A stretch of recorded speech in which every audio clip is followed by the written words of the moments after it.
সেই স্বামী ছেড়ে কেন যাচ্ছ মধুর বৃন্দাবন? এই ভোগ ভালো না ত্যাগ ভালো, এইটা একটু আমার কাছে করো বিশ্লেষণ। পরিষ্কার? তাহলে প্রথম প্রশ্ন করেছে কি, আমি মায়ের পায়ে প্রণাম দিয়েছি, তুমি প্রণাম করলে না কেন? দ্বিতীয় প্রশ্ন, কালা বড় না কালী বড়? তৃতীয় প্রশ্ন, স্বামী ছেড়ে তুমি বৃন্দাবনে যাচ্ছ কেন? এই প্রশ্নের জবাব আনো। তবে একটা গল্প বলবো ছোট্ট করে, বাবা বলবো? আমি যেমন সংক্ষিপ্ত করে প্রশ্ন করলাম, তুমি যেন সংক্ষিপ্ত জবাব দিয়ে চলে যেও না। কেমন? একটা ছেলে বাইরে লেখাপড়া করে, ওর বাবার একটা পাটের গুদাম ঘর আছে, পাটের ব্যবসা করে। তা ওই ছেলেটা যখন বাইরে লেখাপড়া করে, যখনই টাকা পয়সার প্রয়োজন হয় তখন বাবার কাছে চিঠি লিখে। আর চিঠি কি 7-8 পাতা। পূজনীয় বাবা, তুমি কেমন আছো? মা কেমন আছে? বাড়িতে একটা গাভী ছিল, কি বাচ্চা দিয়েছে? কত কেজি দুধ হতে পারে? 7-8 পাতা। তা ওর বাবা বলে, খোকা আমি ব্যবসায়ী মানুষ, তুই একটু সংক্ষিপ্ত করে লিখতে পারিস না? অত বড় চিঠি আমার পড়ার টাইম আছে, বুঝিস না? ছেলেটার রাগ হয়েছে, ও আমি বিদেশে থাকি, বাবা মায়ের মুখ দেখতে পাই না, একটু বড় করে চিঠি লিখি, তাই সেই চিঠি পড়ার টাইম বাবার হয় না। তা আজকে এমন সংক্ষিপ্ত লিখব, বাবাও বুঝতে পারবে না কি ব্যাপার, তাই না? এইবার ছোট্ট একটি কাগজ ধরে, বড় কাগজ নয়, ছোট্ট একটি কাগজ ধরে সংক্ষেপে লিখছে, পূজনীয় বাবা, নাই টাকা, পকেট ফাঁকা, ইতি তোমার খোকা। সংক্ষিপ্ত। তা ওই চিঠি পৌঁছানোর আগের দিন কি বলবো রে বাপ, ওর বাবার পাটের গুদামে আগুন লেগে গুদামখানা পুড়ে হয়ে গেছে ছাপ।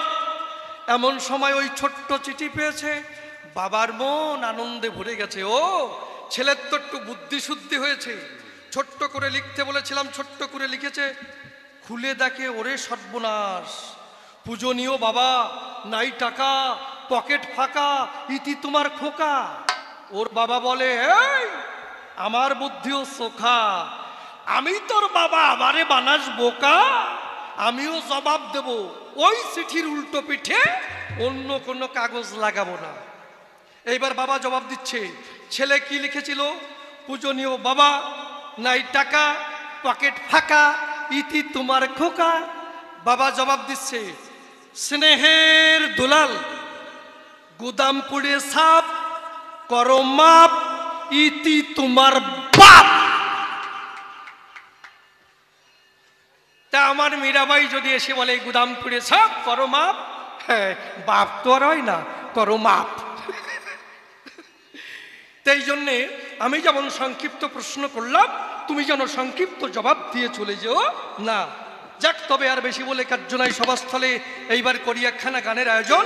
আছেন যত বিজ্ঞ শ্রোতা, পালন করে নীরবতা, আমার গানের দিকে রাখেন দিয়া মন।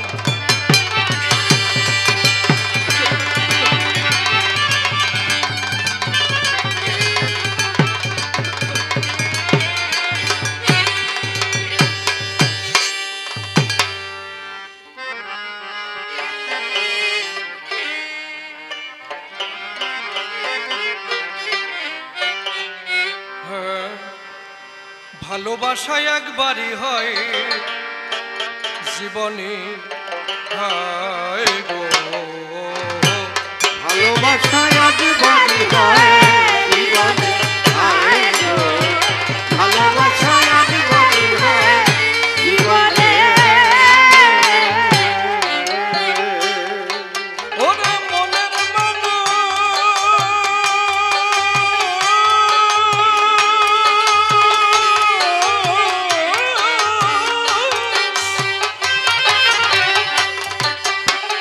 মনের মানুষ, মনের মানুষ মেলে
ভালোবাসায় জীবনে হয় জীবনে হায় গো ভালোবাসায় জীবনে হয় জীবনে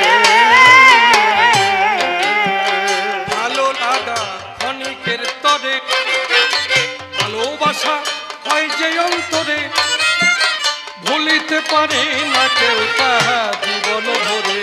ও জীবন ভরে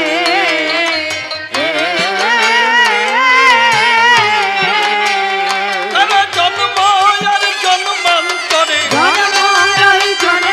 তারা জন্ম আর জন্মান্তরে মধু মিলনে।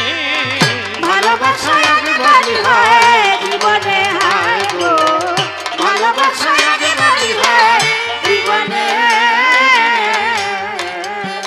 প্রাণ বধু আর প্রেমের মাধুরী, অসীমের মন করেছে চুরি। ভাব সাগরে ঢেউয়ের দোলায় ভাসালাম তরি। ভাসালাম করি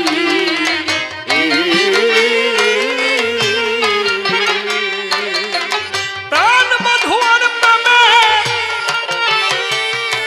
মাধুরী,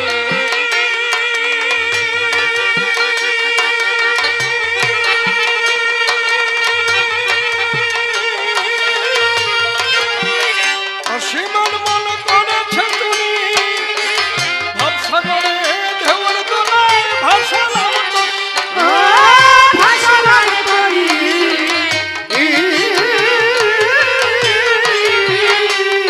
আমি কেঁদে যাব জীবন ভরি, কেঁদে যাব জীবন আমি কেঁদে যাব জীবন ভরি তোমার পেটের বন্ধনে।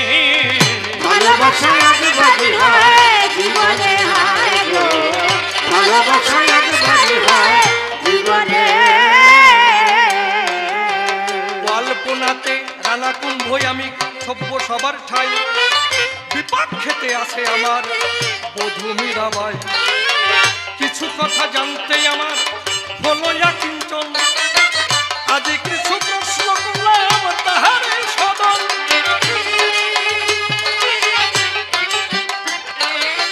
কুলদেবী কালিকা আমাদের মাতা হয়, ভক্তি ভরে প্রণাম দিয়েছি মায়ের রাঙা পায়ে। মীরাকে বলেছি বিনা তুমি আমার কথা লাও, ভক্তি ভরে এবার মায়ের চরণে প্রণাম বটে দাও। মীরা প্রথম প্রণাম করে নাই বলি সবার ঠাই, সেই ব্যাপারে আমি লজ্জায় মরে যাই। মায়ের চরণে প্রণাম কেন করলে না দান, সেই কথা বলো তুমি সভ্য সবার স্থান। আর একখানা প্রশ্ন করেছি দাঁড়িয়ে সভায়, আপনারা বসে বসে শুনলেন সুবিচয়। কালাকালির মধ্যে কেবা শ্রেষ্ঠ বটে হয়, সেই তত্ত্ব বলো তুমি ধর্ম সভায়। আমায় ছেড়ে যাবে কেন মধুর বৃন্দাবন, সর্বশ্রেষ্ঠ হয় অতি বিশ্বভুবন। অতি সেবা শ্রেষ্ঠ সেবা মিথ্যা কথা নয়, এই কথা শাস্ত্রে কিন্তু দিয়েছে পরিচয়। সেই পতি ছেড়ে যাবে মধুর বৃন্দাবন, তাতে কিবা ফল পাবে জানতে আকর্ষণ। এক ভালো নয় ভোগ ভালো তাই আলোচনা এবার বোঝাইয়ে দিয়ে যাবে সবারই ভিতরে। এবার প্রশ্নকর্তার বেশি বলা নিষ্প্রয়োজন, আমার মতো ভাবে খানে করবো সমাপন। এরপরে মীরাবাই আমার সভাতে আসিবে, তাহার অভাবের তত্ত্ব খুলিয়া বলবে। ওই দেখি এরপরে এসে কোন কথা কয়, কোন ভাবের ভাবধারায় উঠাইয়ে লয়। অন্তরে অন্তরে হবই আমি সুখী, জবাব দিতে যখন থাকবে না আর বাকি। এই গুরুদেবের চরণে প্রণতি জানাই, তাহার যা ইচ্ছা বটে করে যান তাই। দুর্যোগ কান্ডারি হয়ে বসে করোনায়, ভাঙাতরি হলো তার পাড়ি উঠে যায়। কুচুক না তোমানো তোমানো ধরো গাড়ি, ভাঙাতরি হলো তার উঠে যাবে পাড়ি।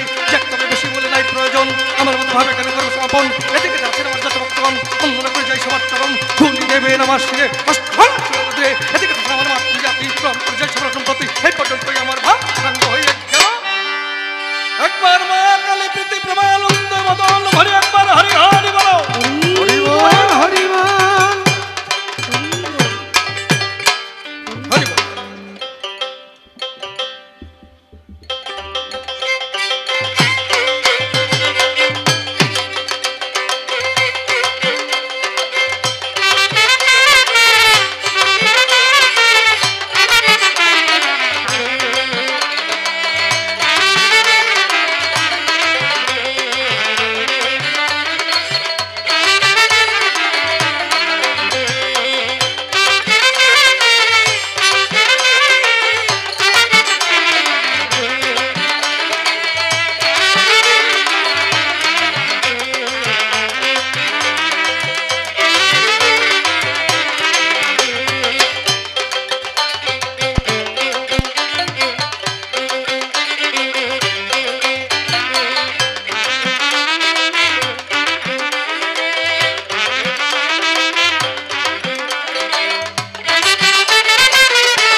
নমস্কার।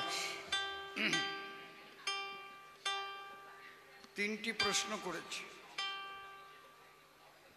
প্রথম প্রশ্ন করেছে কালীকে কেন প্রণাম দিলে না? তোমাকে বিবাহ করে নিয়ে এলাম আমার ঘরে। পতির ধর্মে সতীর ধর্ম, এটা লেখা আছে শাস্ত্রের ভিতরে। তুমি সেই ধর্ম করলে নষ্ট, মনে তাই পেয়েছি কষ্ট। দ্বিতীয় প্রশ্ন করেছে দান কালী এবং কৃষ্ণ ভগবান। শুনতে পাচ্ছেন না?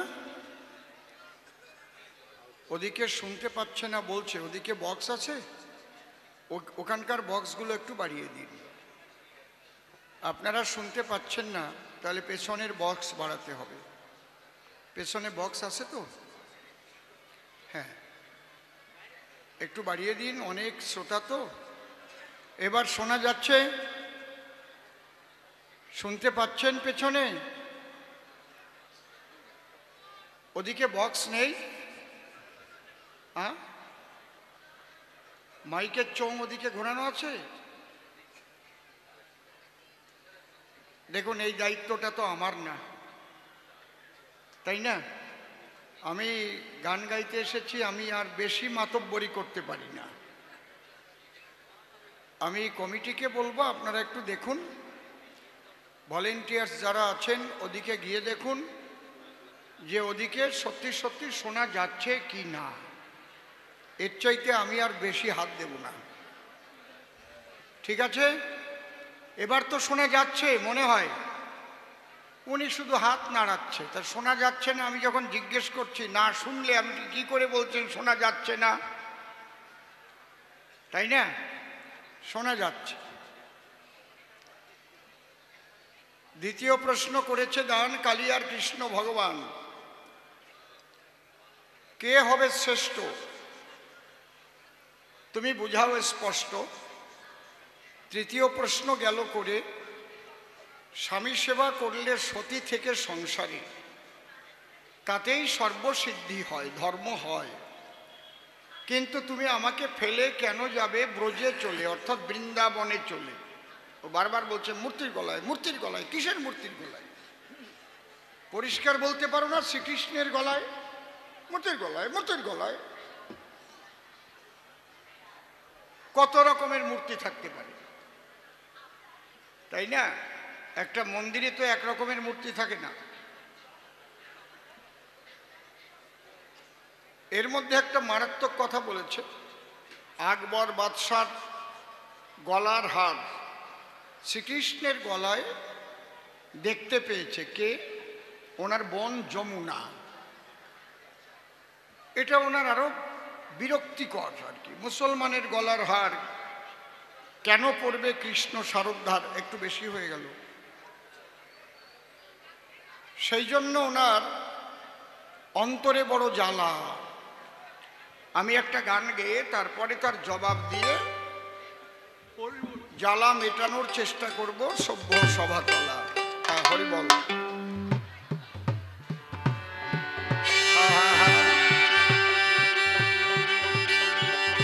মনে রাখবেন, আমি কৃষ্ণ ভক্তা, ও কিন্তু কালী ভক্ত। দোতারাটা একটু আউটে দেন। দোতারা আউটে নেই, শুধু মনিটরে আছে।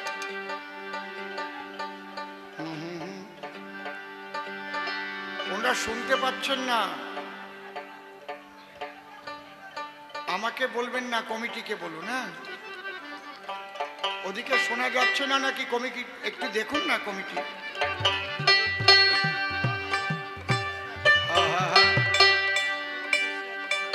দোতারাটায় টোনটা একটু বেশি আছে।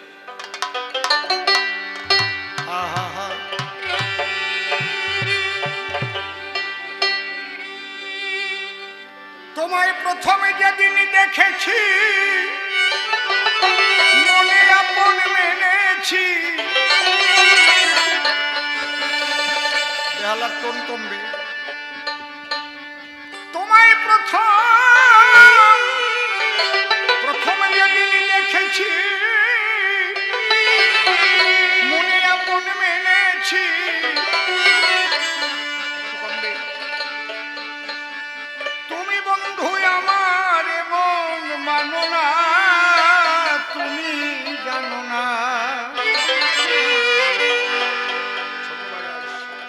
তুমি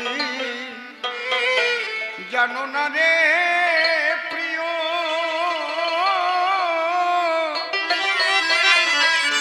হা গোবিন্দ তুমি মোর জীবনের সাধনা। ও তুমি জানো না, তুমি জানো না রে প্রিয়, তুমি মোর জীবনের সাধনা। তুমি জানো না, তোমায় প্রথম যেদিন দেখেছি মনে আপন মেনেছি, তোমায় প্রথম যেদিন দেখেছি মনে আপন মেনেছি, প্রথম যেদিন দেখেছি, এগুলো একটু একটু কমবে, প্রথম যেদিন দেখেছি মনে আপন মেনেছি, তুমি বন্ধু আমার মন মানো না। তুমি জানো না, তুমি জানো না রে প্রিয়, তুমি মন ও তুমি জানো না। সেদিন ফাগুন দোল পূর্ণিমায় আমাকে একটু রিভাইভ দেবেন। মাইক ম্যান দাদা আমার দিকে তাকা না, ওদিকে না, একটু রিভাইভ আমারটাই হবে, আমার থেকে সবটা একটু কম থাকবে সবসময়, তো হিজিবিজি হয়ে যাবে, গান বুঝতে পারবে না কেউ। সেদিন ফাগুন দোল পূর্ণিমায় মৃদুল মিছে মোবায় ফুল বনে ফুলকে আলপনা,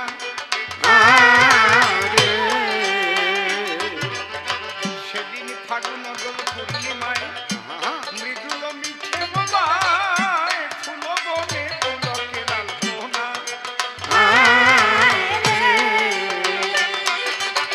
সেদিন মধুর মাধবী রাতে বধুয়া তোমারই সাথে, সেদিন মধুর মাধবী রাতে বধুয়া তোমারই সাথে, মধুর মাধবী রাতে বধুয়া তোমারই সাথে করেছিলাম সে জমিনি যাপনা। তুমি জানো না, তুমি জানো না রে প্রিয়, তুমি মোর জীবনের সাধনা, ও তুমি জানো না। রাধা কৃষ্ণের যুগল পদ্ম হৃদ পদ্মে করে আরাধ্য শুদ্ধ চিত্তে প্রণতি জানাই। সাধুগুরু বৈষ্ণব হেরি আর যত পুরুষ নারী আমার ভক্তিপূর্ণ প্রণাম গ্রহণ করিবেন সবাই। গোবিন্দ পদে রেখে প্রাণ গাইব আমি কবি গান, কল্পনাতে আমি মীরাবাই। আমরা চারণ কবি যারা ছন্দে কথা বলি তারা, ছন্দ বলা মোদের ধারা, তাতে ভক্তবৃন্দের হয় আনন্দ উদয়। আমার বিপক্ষ কবি যিনি রানা কুম্ভ নাম ধরেছেন তিনি, মনিটরে টোন বেশি আছে, তার বাড়িতে কালী পূজা হয়। আমাকে সে বিয়ে করে নিয়ে এসেছে তার ঘরে। মা কালীর দ্বারে যখন হলাম দণ্ডায়মান, রানা কুম্ভের মাতা বলে প্রণাম দেও মায়ের চরণ তলে, আগে মা কালীকে করোনা সম্মান। আজকে প্রণাম করে মীরার পায়ে যাচ্ছি তার ভূমিকায়, সে যেন তার কথা কয়, গ্রহণ করে আমার হৃদয় আসন, যেন হরে কৃষ্ণ হরি বলে প্রেমানন্দে ভাসি চোখের জলে। আমরা সবাই বাহু তুলে উলুধ্বনি হরিধ্বনি করো সভাস্থান। হরি বল হরি বল হরি বল। আমি প্রথমে উঠিয়া শুনাই গান, যে হরণ করেছে আমার মনপ্রাণ, সে কৃষ্ণ ভগবান ছাড়া অন্য কেহ নয়। তোমায় প্রথম যেদিন দেখেছি মনে আপন মেনেছি, তোমায় প্রথম যেদিন দেখেছি মনে আপন মেনেছি, তুমি বন্ধু আমার মন মানো না। তুমি জানো না, জানো না রে প্রিয়, তুমি মোর জীবনের সাধনা, ও তুমি জানো না।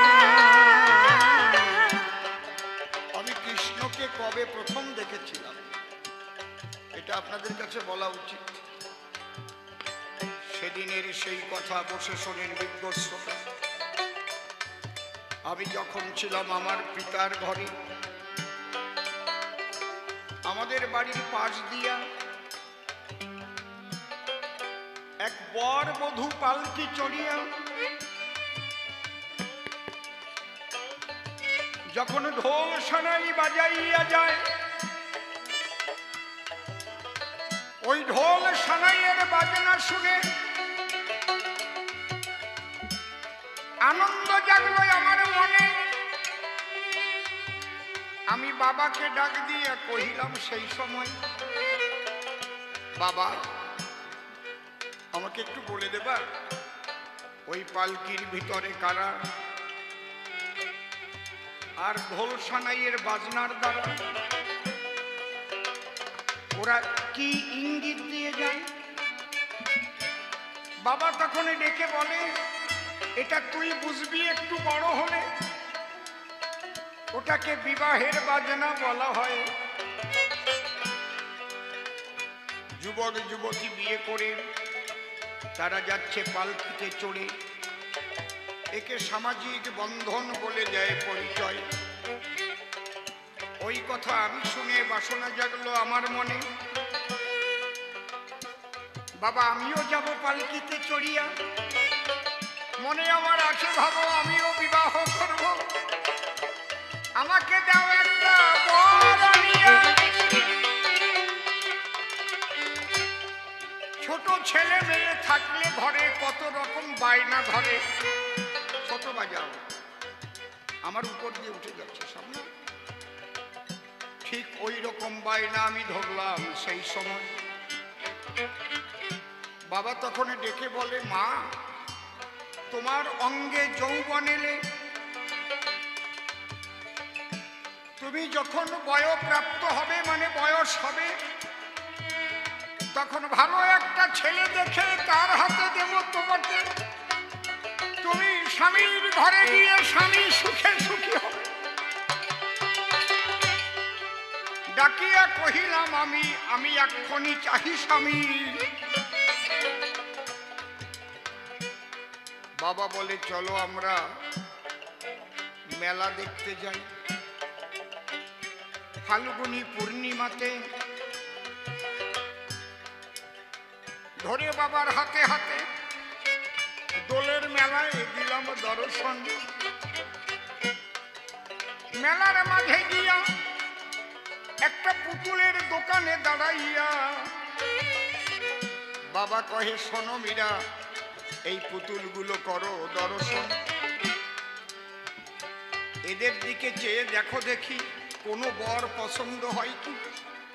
বাচ্চাদের কি দিয়ে ভুলায়? পুতুল দিয়ে না? আমি তখন পুতুলগুলোর দিকে তাকাই, দেখি একজনের হাতে বাঁশি, অধরে তার মধুর হাসি। আমি বললাম, বাবা ওনার নাম কি বলো? আমার ঠাই। বলে, যার হাতে মোহনবাসী সে হলো কৃষ্ণ কালো শশী। আমি বললাম, আমি ওই বরটাকে ভালোবাসি, ওই বর আমি চাই। আহারে কি কথা রে, যিনি কৃষ্ণ নটবর আমি পছন্দ করলাম সে হবে আমার বর। বাবা শুনে এই খবর আনন্দে আর বাঁচে না মোটে। কি হয়েছে? তাহলে কি হলো? এই যে হয়ে গেল না? ঠিক আছে, ওটা আমি ব্যবহার করবো ঠিক মতো, আমি ঠিক মাপ মতো নিয়েছি। বাবা মনে মনে ভাবে, তাই কত ভালো মেয়ে মীরাবাই, তার বর হবে কৃষ্ণ কানাই। এমন তো হয় না ভবের হাটে,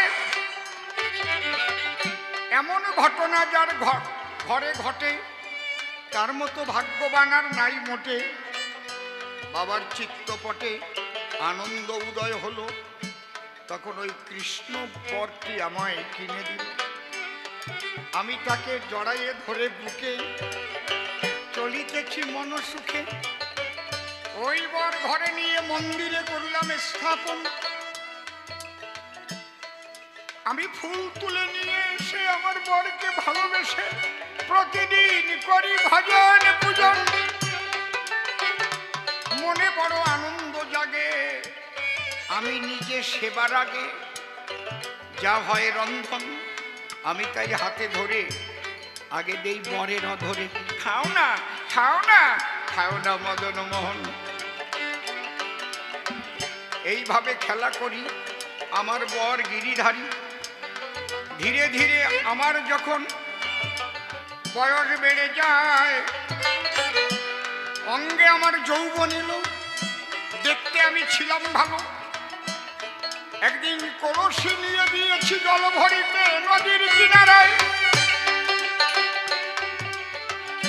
আরো কিছু যুবতী মেয়ে আমাকে তারা দেখতে পেয়ে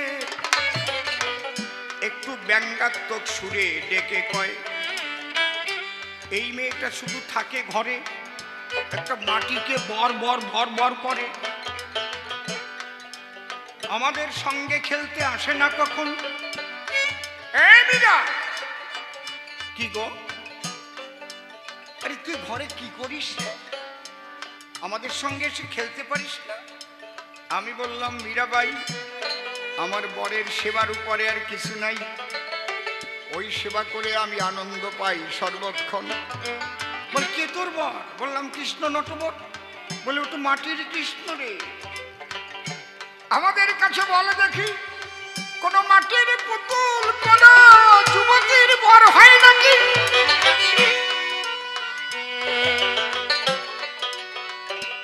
ওই পুতুলে কি জুড়াতে পারে তোর যৌবনের জ্বালা? কোন যুবতীর যখন বিয়ে হয়, হয় শুভ পরিণয়, দুইজনে হাত দিয়ে দেয় দুজনের গলে মালা। আমাদের বল দেখি, তোদের মালা বদল হয়েছে নাকি? তোর বর কৃষ্ণ চিকুন কালা। বলতো দেখি আমাদের কাছে, কবে তোকে দিয়েছে হাতে করে তোর গলায় মালা? আমি ভাবি, মীরাবাই, আমার বর তো আমাকে মালা দেয় নাই, মালা বদল হয় নাই। আমার মুখটা হলো তখন কালা। আমি ধীরে ধীরে জল ভরে ফিরে গিয়ে পিতার ঘরে চুপি চুপি বকুল ফুল করিলাম চয়ন।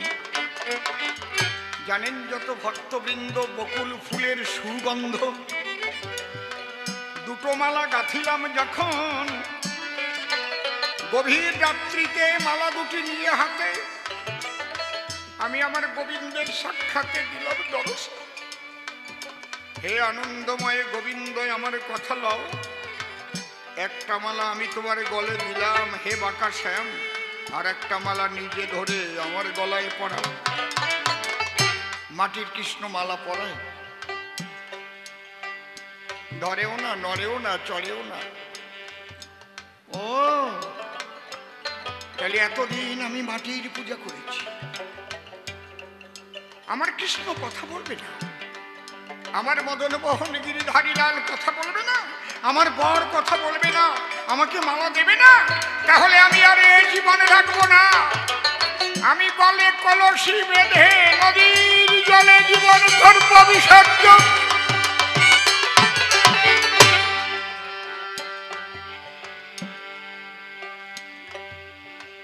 আমি তখন একটা কলসি হাতে করে আর দড়ি নিয়ে নদীর দিকে যাচ্ছি। হে জীবন আর রাখবো না, এই কলঙ্কিত জীবন আর রাখবো না। আমি কার পুজো করেছি? মাটির পুজো করেছি। মাটিতে তো কথা বলো না, মাটিতে মালা দেয় না।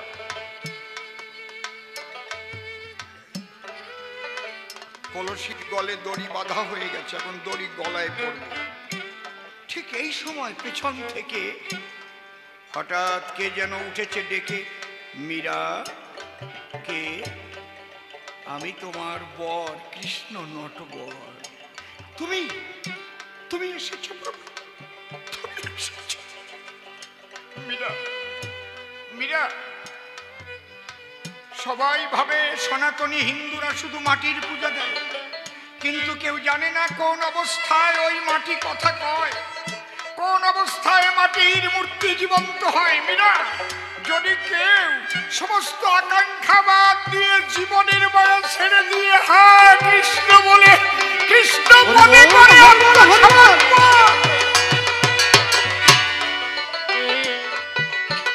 তখনই ওই মাটির মূর্তি জ্যান্ত হয়ে তার সঙ্গে লীলারস করে আস্বাদন। আপনারা কোনোদিন শুনেছেন কোনো পেপারে বা টিভিতে কৃষ্ণকে না পেয়ে কেউ আত্মহত্যা করেছে? বলেন।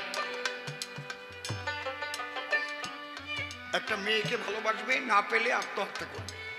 একটা পুরুষকে ভালোবাসবে, মেয়েটা তাকে না পেলে গলায় দড়ি নিয়ে মরবে।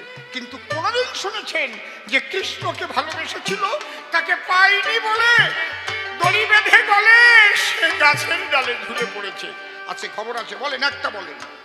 তাহলে জীবনের কবি গান গাবো না। ওই অবস্থায় যখন হয়, ভক্তের মরণ হয় না বলেছেন কৃষ্ণ দয়াময়। নমে ভক্তা প্রণশ্যতি অর্জুন বলিতব সম্পদ।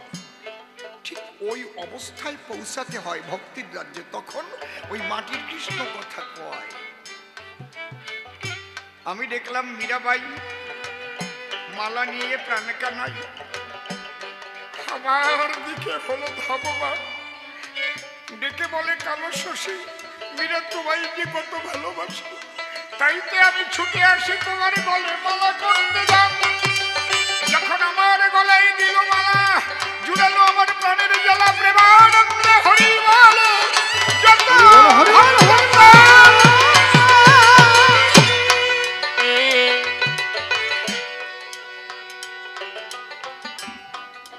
সেদিন আমার কৃষ্ণকে নিয়ে সাথে ছিলাম ওই মন্দিরেতে। সে সুখের কথা আমি কভু বলি নাই। সেদিন ফাগুন দোল পূর্ণিমায় মৃদুল মিছে বনে পুলকে রাখনা। সেদিন মধুর মাধবী রাতে বধুয়া তোমারই সাথে, সেদিন মধুর মাধবী রাতে বধুয়া তোমারই সাথে।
জ্বালায় পোড়ায় বন্ধন দোল মন পোড়ানো আগুন বন্ধু কাহানা।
মরুদ বনে খুঁজে ফিরি বন্ধু তোমার ঠিকানা।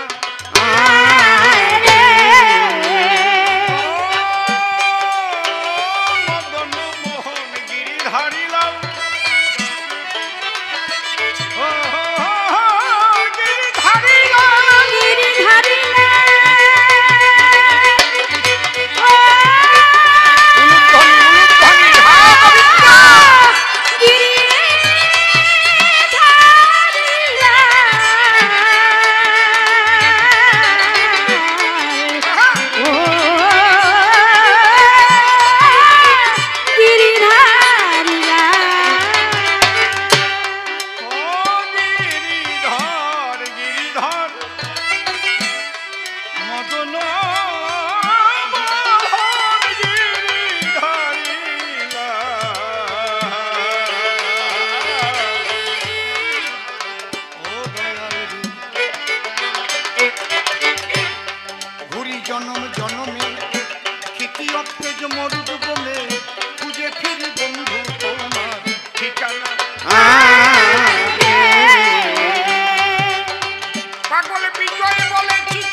বিজয় বলে আসবে কি জীবনে, বিজয় বলে চিত্তচর আসবে কি জীবনে, মুখে রইল ব্যথা ভরা বাসনা। তুমি জানো না, তুমি জানো না রে প্রিয়, তুমি মোর জীবনে সাধনা, ও তুমি জানো না। বন্দনা করে ভক্তের চরণ আমি মীরাবাই হয়েছি এখন। প্রথমে শুনিয়েছি একখানা গান, গানের ভিতরে কি করে পেয়েছিলাম গোবিন্দরে আমি তার দিলাম সমাধান। এইবার কি করে ওর সঙ্গে হলো বিয়া, এইটুকু একটু জান শুনিয়া আপনারা যত ভক্তপ্রাণ। আমি একদিন কলসি কাখে করে যখন গেছি নদীর পাড়ে, আর ঘোড়ায় চড়ে ওই যে রানা কুম্ভ ধীরে ধীরে যান, আমাকে দেখতে পেয়ে ঘোড়ার জিল টান দিয়ে ওখানে দাঁড়ান। ওখানে দাঁড়িয়ে পড়ে জিজ্ঞেস করে আমার ধারে, আচ্ছা তুমি থাকো কার ঘরে, তোমার পরিচয়টা আমাকে করো দান। বলি সবার পাশাপাশি মেয়েরা হয় একটু লাজুক বেশি নাকি। এখনকার কথা আমি বলছি না, তখনকার কথা। এখন তো বিয়ের আগে অনেক কিছু হতে পারে। জয় রাধে, ঠিক কি না? এখনকার কথাগুলি কেন আমি আসরে তুলি, এখন তো লজ্জা ঘৃণার ভয়ের মাথা খেয়েছে প্রায় সবাই। দেখবেন কেউ কাউকে ভালোবাসলে পরে তার হাত ধরে চলে পথের পরে, আবার চুম্বনও করে অধরে, ঠিক না? তবে করোনায় একটা কাজ করেছে ভাই, এখন আর প্রেমিক প্রেমিকারও তো চুমো খাওয়া খাই নাই। ওরা দুইজনই ভাবে ওর মধ্যে যদি ওই জার্ম থাকে তাহলে আমার মধ্যে যাবে, ঠিক কি না? যখন হয়েছে করোনা, নিজের বউ ও স্বামীকে বলছে সরো না। ঠিক বলছি তো নাকি? হ্যাঁ, কায়দা আছে। এর মধ্যে উলুধ্বনি আসে কোন জায়গার থেকে? এ কোন বিষয় রে বাবা? ও, এটা মন্দিরের উলুধ্বনি, সেই ধ্বনি আমি শুনি। তাহলে এটা করোনার উলুধ্বনি নয়। চুপ করে থাকেন সবে, আপনাদের নিয়ে আজকে রসও হবে, কষও হবে, আর ওটা আমার কাছে বসও হবে। এইবার আমাকে দেখার পরে ওনার মধ্যে তো কুতকুত কুতকুত করে, যেমন কামুক মানুষ যদি কোনো যুবতী মেয়েকে করে দর্শন, বসে শোনেন জ্ঞানী দল, আমার রূপের ছটায় ও যেন পাগলা হয়ে গেল। মানে আমাকে ধরে ধরে সেই সময় একেবারে কাছে কাছে এসে যায়, বলো না কোথায় বাড়ি, তাড়াতাড়ি। আমি একটু সরে থাকুন একটু। আমি আমার বাবার নাম দিলাম বলে ওখান থেকে আমি জল নিয়ে এসেছি চলে। ও আর ঘরে ফেরে নাই, আমার বাবার কাছে গিয়ে বলে তোমার মেয়ে আমি করব বিয়া। কে তুমি? বলে আমি মেবারের রাজ রানা কুম্ভ। এখন কোনো রাজা যদি নিজে বলে যে আপনার মেয়েটা হলে আমার খুবই ভালো হয়, আমি তাকে বিয়ে করতে চাই, আমার হাতে দেন আপনার মীরাবাই, বাবাও তো ভাবে রাজার সঙ্গে সম্পর্ক হলে আমারও তো সুবিধা হবে। কি অনেকে দেখবেন নেতা নেত্রীদের পাশে দাঁড়ায় একটু ছবি তুলতে পারলে তাদের যেন একেবারে বুক ফুলে ওঠে, জানি আমি কার পাশে দাঁড়িয়ে ছবি তুলে গিয়ে ঠিক না? তাহলে দেখেন কত সতর্ক। এ নিয়ে কেউ করবেন না কুতর্ক। এইবার আমার বাবার কাছে ডাক দিয়ে জানায় আপনার মেয়ে মীরাবাই, আমি তাকে বধূ করতে চাই। বাবা আমাকে ডেকে ডেকে কয়, আমি রে কি ভালো জামাই পেয়েছি রে, রাজা যদি আমার জামাই হয় তুই আমার কথা লবি, এইবার রাজার বউ হয়ে তার বাড়ি যাবি। আমি বললাম বাবা আমার তো একবার বিয়ে হয়ে গেছে, তুমি তো আমাকে বর কিনে দিয়েছিলে গিয়ে মেলায়, যিনি কৃষ্ণ নটবর তিনি হলেন আমার বর, নারীদের কি দুইবার বিয়ে হয়? এইবার আমার বাবা উল্টো কথা বলে, আরে ও তো দিয়েছিলাম তুই বুঝিস না বলে, তুই যখন ছোট ছিলি পুতুল পেয়ে আনন্দ পেলি, এখন তুই বড় হলি, এখন হয় নাকি কোনো যুবক ছেলে না পেলে কন? এইবার আমি করি কি? বিষয়টা তো মোটেই ভালো নয়। বললাম বাবা আমার দ্বারা সম্ভব নয়, আমি মন দিয়েছি গোবিন্দের পায়ে, যাকে মাটির কৃষ্ণ বলে সর্বজন, আমি বলি তবস্থলে, আমার গানের মাধ্যমে আমার মাটির কৃষ্ণ কথা বলে, হাসে খেলে, বাঁশি বাজায় মদন মোহন। আমি যখন গান গাই বাঁশি বাজায় প্রাণ কানাই। বলে চুপ চুপ চুপ, অমন কথা বলিস না কখন। রানা কুম্ভ কথা শুনে তেলে বেগুনে জ্বলে উঠেছে। তখন আমার বাবার কাছে ডেকে বলে, তোমার মেয়ে না দিলে কামান দেগে দেবো জেলে। বাবা বলে, দেখ তোকে জন্ম দিয়ে কি এখন কামানের গুলিতে মরব, তার সে তুই চলিয়ে যা, মরতে পারিস নে, গোষ্ঠী শুদ্ধ মারার চাইতে তুই মর। আমি ডাক দিয়ে বললাম, ওই রাজার সন্নিধানে শোনো, আমি যেতে পারি বধূ হয়ে তোমার ভবনে, কিন্তু তোমার সঙ্গে সখী ভাব থাকবে সর্বক্ষণ। অন্তরে করো ধারণা, আমার কৃষ্ণ সেবায় তুমি বাধা দিতে পারবে না কখন, কথা দাও। রাজা মনে মনে ভাবে, যুবতী মেয়ে একবার নিয়ে গেলে বিছানায় শুয়ে পড়লে সব ঠিকঠাক হয়ে যাবে। গৌর হরি বল। কে ওই বুড়ো আবার আর একজনকে হাত দিচ্ছে। আমি যখন দিলাম সায়, রানা কুম্ভ ডেকে কয়, অসুবিধা আর কোথায়, তুমি যেভাবে বলবে সেইভাবে কাটাবো জীবন। এইবার ধুমধাম করে বিয়ে দিল আমারে, উনি আমাকে নিয়ে ওনার বাড়িতে দিল দর্শন। আমি বৃন্দাবনে যেতে চাই, সাথে সাথে প্রথমে গিয়ে একটা ক্যাচাল বাঁধে। আমাকে এই প্রথম বলে, কালী মায়ের পায়ে প্রণাম করো অর্পণ। আমি চিন্তা করলাম তাই, আমি তত্ত্বের ঘরে যা পাই তাতে কৃষ্ণও তো কালী মূর্তি করেছিল ধারণ, তাই মনে আমার আছে, ভাবো আমি মা কালীকে প্রণাম দেব, আমি করব না বর্জন। এই কথা চিন্তা করে আমি দাঁড়িয়েছি মন্দিরের দ্বারে।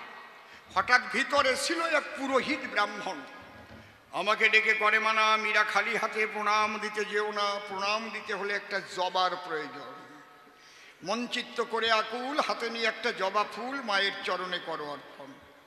আমি বললাম, মীরাবাই আমি তো জবা নিয়ে সঙ্গে করে আসি নাই, কোথার থেকে হঠাৎ জবা করিব চয়ন? ব্রাহ্মণ তখন ডেকে বলে, আমি একটা জবা তোমার হাতে দিচ্ছি তুলে। মন্দির থেকে একটা জবা এনে আমার হাতে করিল অর্পণ। সুন্দর ছিল জবা, জবাটা দেখতে মনোলোভা, কিন্তু দুর্ঘটনা একটা ঘটেছে তখন। হঠাৎ ওই জবা ফুল দিল হাতে, রক্ত মাখা ছিল তাতে। হাতে রক্ত মাখিল যখন, আমি ডেকে বললাম, তাই ঠাকুরমশাই আমি শুনতে চাই, জবা ফুলের রং যে লাল এটা জানে বিশ্ববাসীগণ, বলতে পারবেন একটা মানে জবার গায়ে রক্ত কেন? তখন বলে ওই ব্রাহ্মণ নন্দন, দেখো তুমি এই বাড়ির নববধূ বটে, আমি বলি তোমার নিকটে, এই বাড়িতে কালী পূজায় পাঠা কেটে মায়ের পূজা আমরা করি সর্বক্ষণ, আমরা কালী ভক্ত, খুলে বলি তোমার কাছাকাছি একটু আগে মায়ের দ্বারে পাঠা বলি দিয়েছি, আর জবার গায়ে মাখানো আছে সেই পাঠার রক্ত। ওরে বাবা রে বাবা!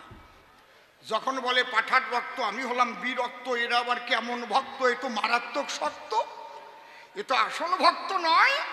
ভক্ত আছে তিন প্রকার, কাণ্ড বড় চমৎকার, মন দিয়ে শুনবেন মহাশয়। সাত্ত্বিক, রাজসিক, তামসিক। আমার কথায় রাখেন নিরিখ।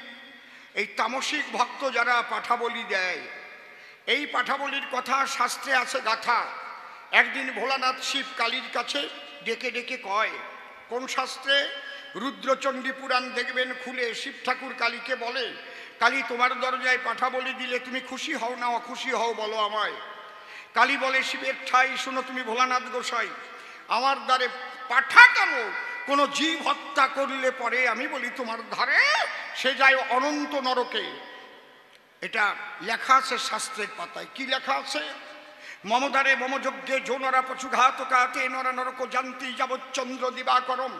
আমার যজ্ঞ আমার দ্বারে আমার পূজা করবার তরে যদি কোনো নারী নরে পশু বলি যায়, অন্তর দিয়ে দেখো ভেবে যতদিন চন্দ্র সূর্য জগতে রবে, কুম্ভীপাক নরকে তারা হইবে নিলয়।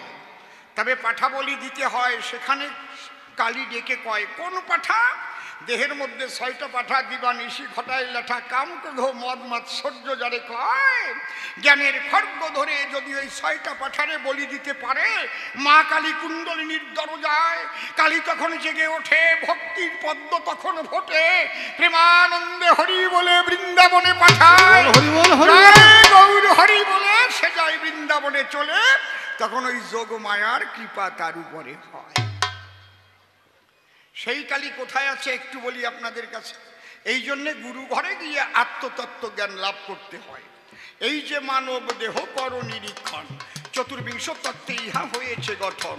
পঞ্চভূত ষড়রিপু একত্র করিয়া, তাহার মধ্যে 10 ইন্দ্রিয় লইবে ধরিয়া, মহাভূত অহংকার সহকারে মন, এই 24 তত্ত্বে মানব দেহের গঠন। সহস্রার পদ্ম হয় সহস্রেক দল, মধ্যে একটা রামেশ্বরই গোলকমণ্ডল। নাসামূলে দ্বিদল পদ্ম রূপখণ্ড নাখি, কণ্ঠচুরি 16 দল পদ্ম দিল রাখি। হৃৎপদ্ম বিরাজিত দ্বাদশ যে দলে, কুলকুণ্ডলিনী 10 দল নাভিমূলে। নাভির নিম্ন ভাগে আছে এক সরোবর, অষ্টাদল পদ্ম আছে তাহারও ভিতর। তাহার মধ্যে আছে নারী 3.5 কোটি, 72,000 নারী তাতে আছে 8টি। তার মধ্যে 700 প্রধান যে হয়, শতাধিক 24 নারী তাতে শ্রেষ্ঠ রয়। 124-এর মধ্যে 32 নারী দেখো, বিশ্বদরী নামে ইহা হয়েছে উল্লেখ। এই বিশ্বদরীর মধ্যে চতুর্বিংশ শ্রেষ্ঠ, চতুর্বিংশ চতুর্দশ হয়েছে গরিষ্ঠ। এই চতুর্দশের মধ্যে আছে নারী 3, ইড়া পিঙ্গলায়ার সুষম্মা প্রবীণ। বাম ভাগে ইড়ায়ার দক্ষিণে পিঙ্গলা, মধ্যভাগে সুষম্মা চক্রভেদী রইলা। এই যে দেহতত্ত্ব যেই জনে জানে, নর লোকে তুচ্ছ তারে দেবলোকে মানে। যদি কেউ গিয়ে সদ্গুরুর ধারে এই তত্ত্ব জানতে পারে, সে জ্ঞানের খড়গ ধরে ওই 6টা পাঠার বহির্মুখী স্বভাব মায়ের দ্বারে যখন বলি করে, মা তখন জেগে ওঠে। আমি বলি সভা তটে, জীবাত্মাকে সঙ্গে করে তখন এক এক করে যায় সহস্রারে। তখন কি কি দেহের মধ্যে দেখা যায়? চতুর্দল মূলাধারে কুণ্ডলিনী সর্পাকারে জীবাত্মাকে বন্দি করে হয়ে আছে অচেতন। গুরুদত্ত মন্ত্র বীজে কুণ্ডলিনী জাগবে নিজে, সরপদ্ম সরসী যে ক্রমে ক্রমে আরোহণ। স্বাধিষ্ঠান লিঙ্গদ্বারে চন্দ্র সাধে চন্দ্রচূড়ে, নাভিপদ্ম মণিপুরে রাধাকুণ্ড সুশোভন। হৃৎপদ্ম অনাহতে শ্যামকুণ্ড পাবি দেখিতে, কণ্ঠপদ্ম বিশুদ্ধাতে অপ্রাকৃত দোল ঝুলন। ইড়া পিঙ্গলা সুষন্মা 3 নদীর 3 নমুনা, গঙ্গা সরস্বতী যমুনা ধারা বহে অনুক্ষণ। যে যমুনা নদীর তটে আত্মসিদ্ধি স্নানের ঘটে, নিত্য চিত্ত বংশী বটে বাঁশি বাজায় মনমোহন। তারুণ্য কারুণ্যামৃত আরো সেই লাবণ্যামৃত, ত্রিধারায় অবিরত রস হইতেছে খরণ। ললাটে দ্বিদল মূলে 3 ধারায় এসে মিলে, ত্রিবেণীর সঙ্গমস্থলে করমন অবগাহন। ত্রিবেণীর ওই পরপারে 12 দল পদ্ম বিহরে, সহস্র দল তার উপরে ছত্রাকারে আচ্ছাদন। তারিয়া কর্ণিকা পার্শ্বে হংস পৃষ্ঠাসনে বসে, সাধক দেখে সিদ্ধির দেশে রাধা কৃষ্ণের যুগল মিলন। তাহলে এই কালী পুজো যদি তোমার বাড়ি হতো, আরে এই কালী পুজো যদি তোমার বাড়ি হতো, মীরাবাই ওই কালীর চরণে প্রণাম দিত। কিন্তু পাঠা বলি দিয়ে কালী পূজা তোমরা দাও, আর চুল্লুর সঙ্গে পাঠার মাংস মিশাইয়ে খাও। এই জগতে কৃষ্ণ ভক্ত আছে যারা যারা ওই কালীকে প্রণাম করে না তারা। সাত্বিক ভাবে যদি কেউ পূজা দেয়, কৃষ্ণ ভক্ত প্রণাম করে সেই কালীর পায়। যেমন রাধারানী ছিল বৃন্দাবনে, এই কথা বৈষ্ণবেরা সকলেই জানে। কাত্যায়নী ব্রত করে শ্রীকৃষ্ণকে পায়। রাধা কি কোনোদিন ওই পাঠা বলি দেয়? কাত্যায়নী মহামায়া মহাযোগী নদীশ্বরী নন্দ গোপসুতং দেবী পতিঙ্গমে কুরুতে নম। খালি যোগমায়ার কৃপা হলে কৃষ্ণ পাওয়া যায়। দেখেন না যোগমায়া শ্রীকৃষ্ণ লীলায়, ওই যোগমায়া স্বয়ংকালী বলি সবার ধারে। ভক্তি দিয়ে ফুল দিয়ে পূজা দেও তারে। কাঠা বলি পূজা তোমরা করো আয়োজন, এই জন্য প্রণাম আমি করি নাই। কি বাবা বোঝা গেল নাকি? কি জবাব পেয়েছেন কিনা কথা বলবেন। ও গেল কোন জায়গা? ও তো ট্যাপা মাছের মতো ফুলতেছে আর ভিতরে জ্বলতেছে। কোথায় বাবা? দেহের মধ্যে 6টা পাঠা কাম, ক্রোধ, লোভ, মোহ, মদ মাৎসর্য কেটে দিতে হয়। আর ওনরা বাজারের পাঠা এনে কেটে দিয়ে চুল্লু খেয়ে উল্লু হয়ে ঘুরে বেড়ায়। কালী মাই কি জয়। আর যখন বিসর্জন হয় মাইকে বাজে ওলে ওলে, কার যে কোন জায়গায় জ্বলে। খারাপ কথা কই না তো, রাগ করছেন না তো? এতে হিন্দু ধর্মের প্রতি অন্য ধর্মের মানুষের ঘৃণা জন্মায়। আমার কাছে বলুন দেখি, সনাতন হিন্দু ধর্ম ওই রকম নাকি? মায়ের পুজো করে মদ খাওয়া খাই দেখি। আজকে মদ কোন জায়গায় গেছে? কারো মা বাবা মরে গেলে বসে শোনেন জ্ঞানী দলে,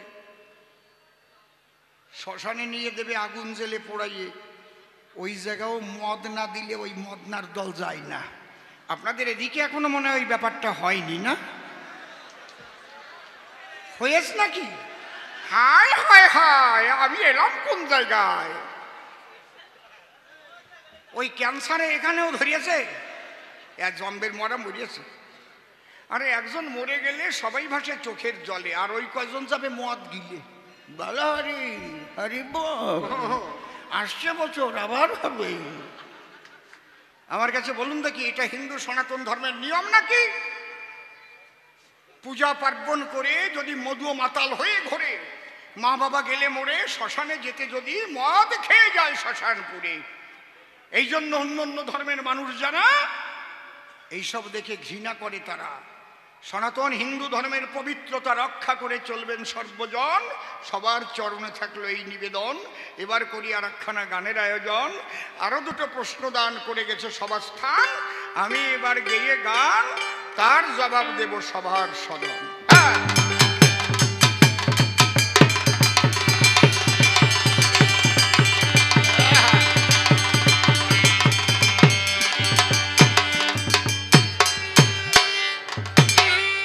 জয় জয়ন্তী বাজাও, জয় জয়ন্তী।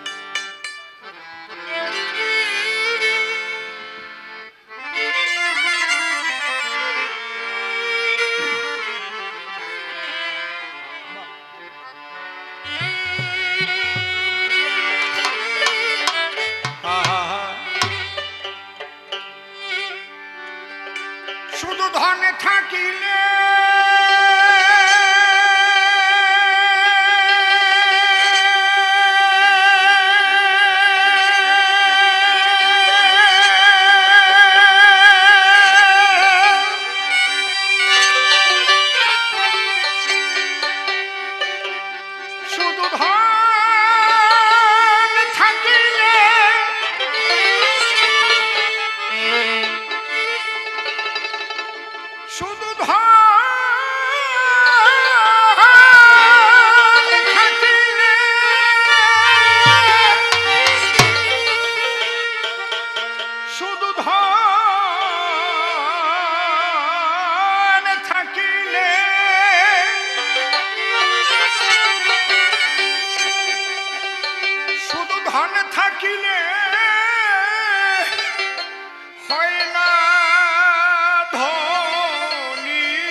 ধনী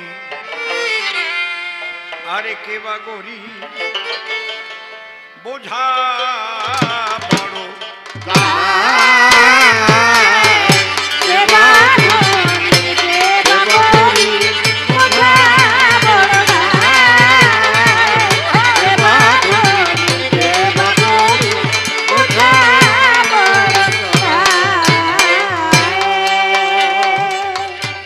শুধু ধনে থাকিলে হয় না ধনী ধন থাকিলে হয় না ধনী। ধন থাকিলে হয় না ধনী কৃষ্ণ প্রেম ধন যার নাই হিয়ায়। কে বা ধনী, কে বা ধনী, বোঝা বড় দায়। কে বা ধনী, কে বা ধনী, বোঝা বড় দায়। একটা প্রশ্ন করেছে দান, তোমার কৃষ্ণ ভগবান আর মা কালী দুইয়ের মধ্যে কে শ্রেষ্ঠ, দাও সমাধান। রানাকুম্ভ বলিত বোঠাই, কৃষ্ণের ঊর্ধ্বে ত্রিজগতে কেউ নাই। তুমি একটু পড়াশোনা করো, সাধন মার্গে এসো। কালী হচ্ছে দেবী। যেমন একজন মন্ত্রী থাকে, তার আপ্ত সহায়ক থাকে। আপ্ত সহায়ক কিন্তু মন্ত্রী না। বুঝতে পারছেন কি বলছি? আপনারা কথা বলবেন না বাবা, তোমরা ওনার কাছ থেকে একটু ভাজা কিনে কিনে খাবা। ও তো মনে মনে চিন্তা করে অসীম সরকারের গানের আসরে হাজার হাজার শ্রোতা এসে দর্শন দেবে, এই কথা ভেবেছিল, তাই গাদা খানেক চানাচুর নিয়ে এলো। সবাই কিনে খেয়ে শেষ করে দিতে হবে। আমি অভিশাপ করি ওর এক প্যাকেটও যেন না থাকে। যাও, কিন্তু তোমারে করি মানা, গানের যেন ক্ষতি হয় না। ধরো আমার কথা ধরো, ওই জায়গায় বসিয়ে পড়ো, বসে ইন্দুরের মতো পথ চলা আরম্ভ করো, কুরকুর কুরকুর করে যাও। জয় রাধে। আজকের এই আলোচনাগুলো শুনতে হবে আপনাদের, জীবনে কাজে আসবে। পড়ে দেখুন ভাগবত খান, কৃষ্ণ দ্বৈপায়ন বেদব্যাস কি দিয়েছেন সমাধান। ঈশ্বর পরম কৃষ্ণ সচ্চিদানন্দ বিগ্রহ, অনাদিরাদি গোবিন্দ সর্বকারণে কারণ। এতে চাংস কলা পুংস কৃষ্ণস্তু ভগবান স্বয়ময়ম। ইন্দ্রারি ব্যাকুলং লোকন মুড়য়ন্তী যুগে যুগে। মা কালীকে আমি ছোট করছি না, তিনি যেখানে আমি সেখানেই রাখছি। মা শক্তি স্বরূপিণী, মা কৃষ্ণ ভক্তি দায়িনী। কি ভক্তি দেয়? কৃষ্ণ ভক্তি। তাহলে জীবের সর্বশেষ প্রাপ্তি হচ্ছে প্রাণ গোবিন্দ চরণ প্রেমানন্দ হরি হরি বল হরি বল হরি বল।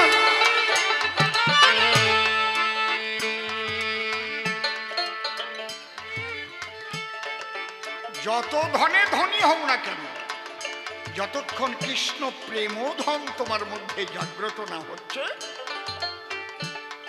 তুমি প্রকৃত ধনী হতে পারোনি। আরে কেন জানো? ওহো, কৃষ্ণ ধনে যার ভরা হৃদয়ে,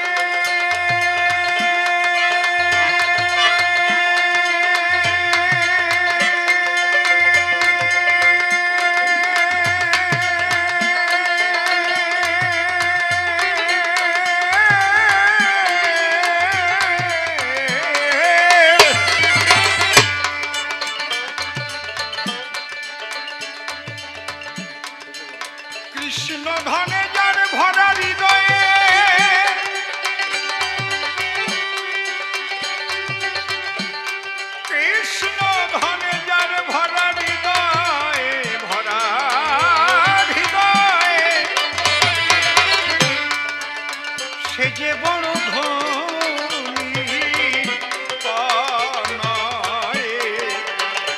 তার সঙ্গে কার তুলনা হয় সারা বিশ্বময়। হায় হায় সারা বিশ্বময় সে যে প্রেম সাগরে ভেসে ভেসে, প্রেম সাগরে ভেসে ভেসে প্রেম সাগরে ভেসে ভেসে মহানন্দে ঢেউ খেলায়। কে বা ধনী কে বা গরিব বোঝা বড় ভাই। কে বা ধনী কে বা গরিব বোঝা বড় ভাই। আপনি বলতে পারেন আমি রিলায়েন্স কোম্পানির মালিক, আমি সাহারার মালিক, আমি টাটার মালিক। এই টাটা কোম্পানির মালিক রতন টাটাজি সেদিন মারা গেল। তার যত সম্পত্তি নিয়ে গেছে কি? কথা বলুন, নিয়ে যেতে পেরেছে কি? আহা, চোখে দেখেও বোঝো না তোমরা। কিন্তু সঙ্গে যাবে কি? যদি তুমি কৃষ্ণ ভক্ত হও, সেই ভক্তি মাখানো থাকবে আত্মার গায়ে। আবার যখন জন্ম হবে, কৃষ্ণ ভক্ত মায়ের গর্ভে জন্ম দেবে, আবার মানব জন্ম নিয়ে প্রেমানন্দে কৃষ্ণ গুণগান গাবে।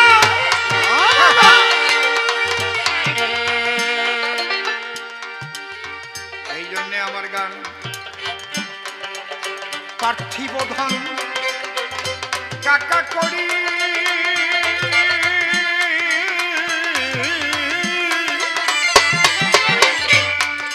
অর্থ সম্পদ বিষয় বাড়ি, যেতে হবে একদিন সকল ছাড়ি লইয়া বিদায়।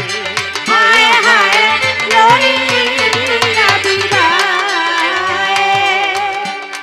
সেদিন সাথের সাথী এই হরি নাম, সাথের সাথী কে বলে হরি নাম। যখন শেষ যাত্রা হয় শ্মশান যাত্রা, তখন সঙ্গে কি দেয়? বলো হরি হরি বল, হরি হরি বল, বলো হরি হরি বল। বলো হরি হরি বল। তোমার ব্যাংকের টাকা তুলেও দেবে না, তোমার জমি জমার দলিল পত্র সঙ্গে দেবে না। কত কষ্ট করে তুমি কত কিছু করেছো, বিল্ডিং কিচ্ছু দেবে না। কি যাবে? শুধু যাবে একটা নাম। সেদিন সাথের সাথে এই হরি নাম, সাথের সাথী কে বলে হরি নাম। পাগল মনুয়ারে মনুয়ারে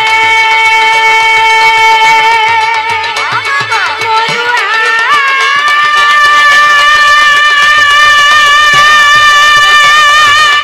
আহারে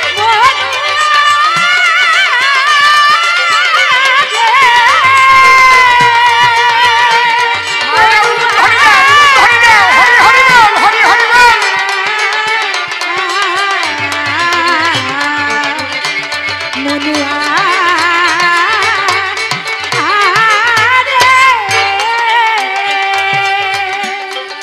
সেদিন সাথের সাথী বলেই হরি নাম, সাথের সাথী কে বলে হরি নাম। এই ধন সম্পদ কি সঙ্গে যায়? কে বা ধনী কে বা গরিব বোঝা বড় ভাই। কে বা ধনী কে বা গরিব বোঝা বড় ভাই। হও না তুমি উজির রাজা,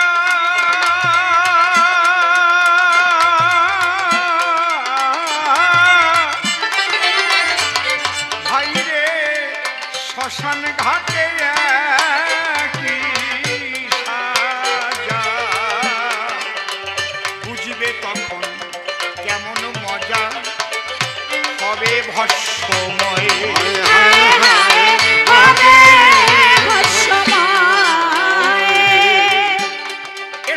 দেখে শুনে জ্ঞান হলো না, এসব দেখে শুনে জ্ঞান হলো না।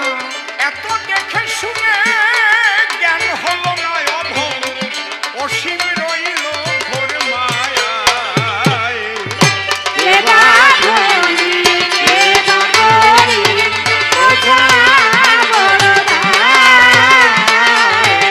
সেবা করি, সেবা করি, বোঝা বড় দায়। কালী বড় না কৃষ্ণ বড়,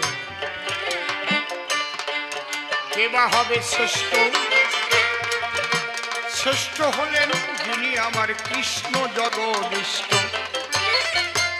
কৃষ্ণ যদি ইচ্ছা করে গো যে কোনো রূপ ধরতে পারে, কিন্তু কালীর সাধ্য নাই কোনোদিন কৃষ্ণ মূর্তি ধরে।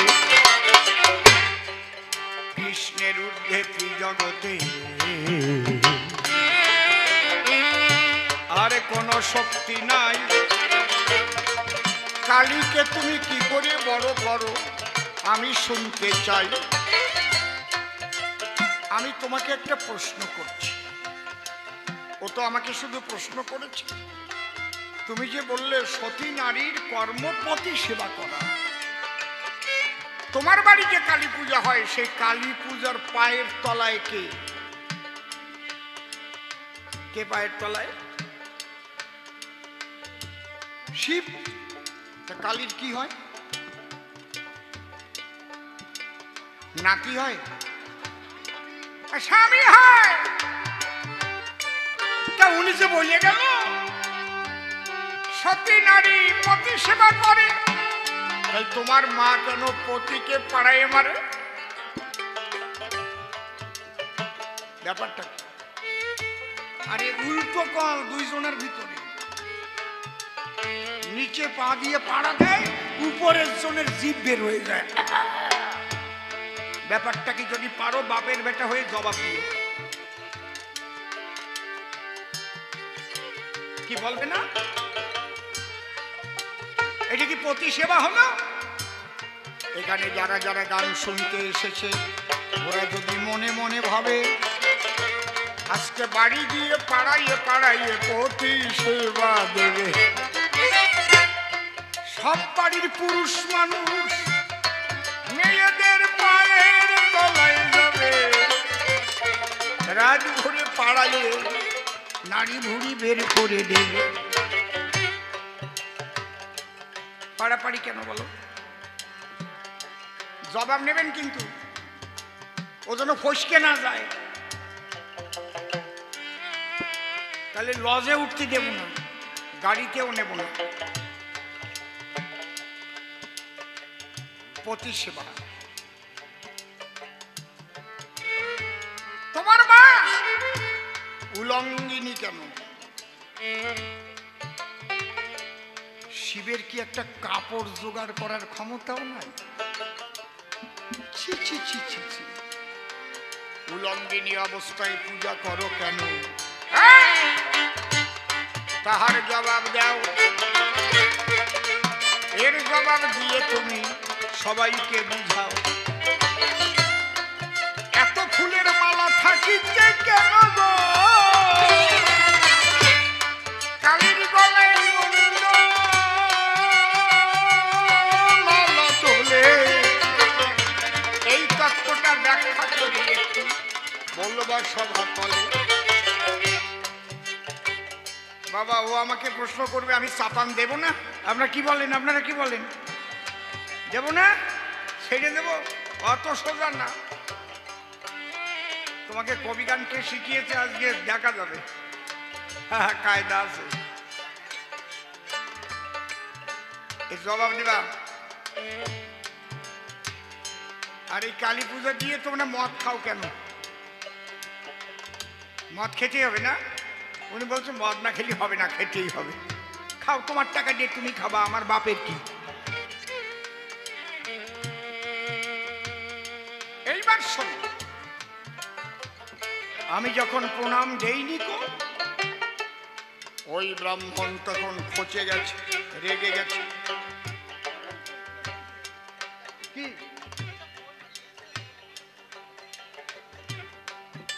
একটা মোবাইল ফোন হারিয়ে গেছে, যদি কেউ পেয়ে থাকে তাহলে অফিসে কমিটির কাছে দয়া করে দিয়ে দেবে। দেবে না? উনি কয় দিবে না। অবশ্যই দেবে। এই জায়গা থেকে মোবাইল, হারানো মোবাইল নিয়ে যে বাড়ি যাবে, কারণ আসলে যখন বলে দেওয়া হলো, এখন পর্যায়টা অন্য জায়গায় চলে গেল, সুপ্রিম কোর্টে চলে গেছে। এই মোবাইল নিয়ে যদি বাড়ি যায় ওর অমঙ্গল হবে, কেউ ঠেকাতে পারবে না। এত বড় ক্ষতি হবে যে ক্ষতি কোনো কিছু দিয়েও পূর্ণ করতে পারবে না। নিয়ে যাক, ওর যদি ক্ষমতা থাকে নিয়ে যাক। এটা সাধুর আসর বসেছে আজ রাসের মেলায়। হরি হরি বল।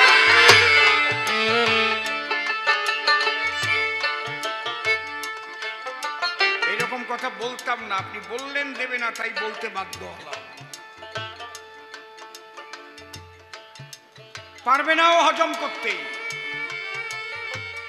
ওর দিয়ে দেওয়া উচিত। যদি কেউ পায়, সে তো আর চুরি করেনি, কুড়িয়ে পেয়েছে, তার তো দোষ নেই। দোষ তখন হবে যখন ওটা চুপি চুপি নিয়ে যাবে, শোনার পরেও এখনো তার কোনো দোষ নেই, পেতে পারে। কিন্তু যখন অসীম সরকার বলে দিয়েছে যদি কেহ পান দয়া করে কমিটির কাছে জমা দিয়ে যান, যেখানে ভক্তগণ কৃষ্ণ কথায় আলাপন করে, সেই তো বৃন্দাবন। বৃন্দাবনে সে অমন কর্ম করে না কোনো জন।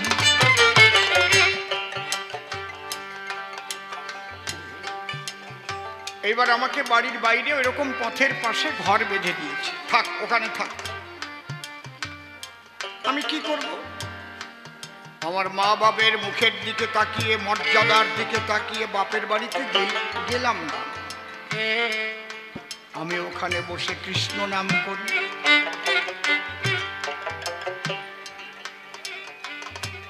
হা গোবিন্দ বলে চোখের জলে ভাসি।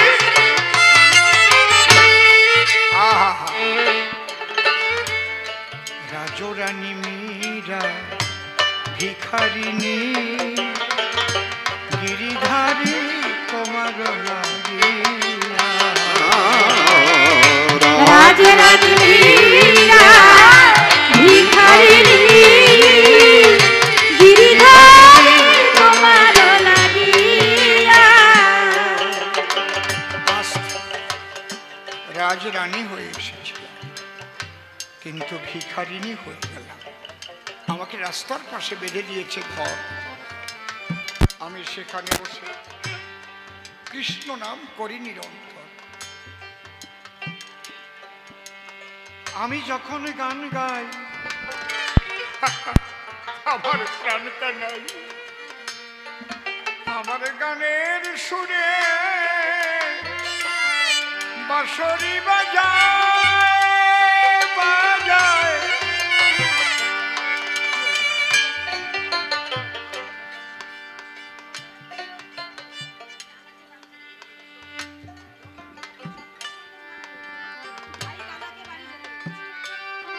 সন্তোষ মণ্ডলের ভাই তালা আছেন রঘুনাথপুরের এখানে। সন্তোষ মণ্ডলের ভাই তালা নামে কেউ আছেন? রঘুনাথপুর বাড়ি।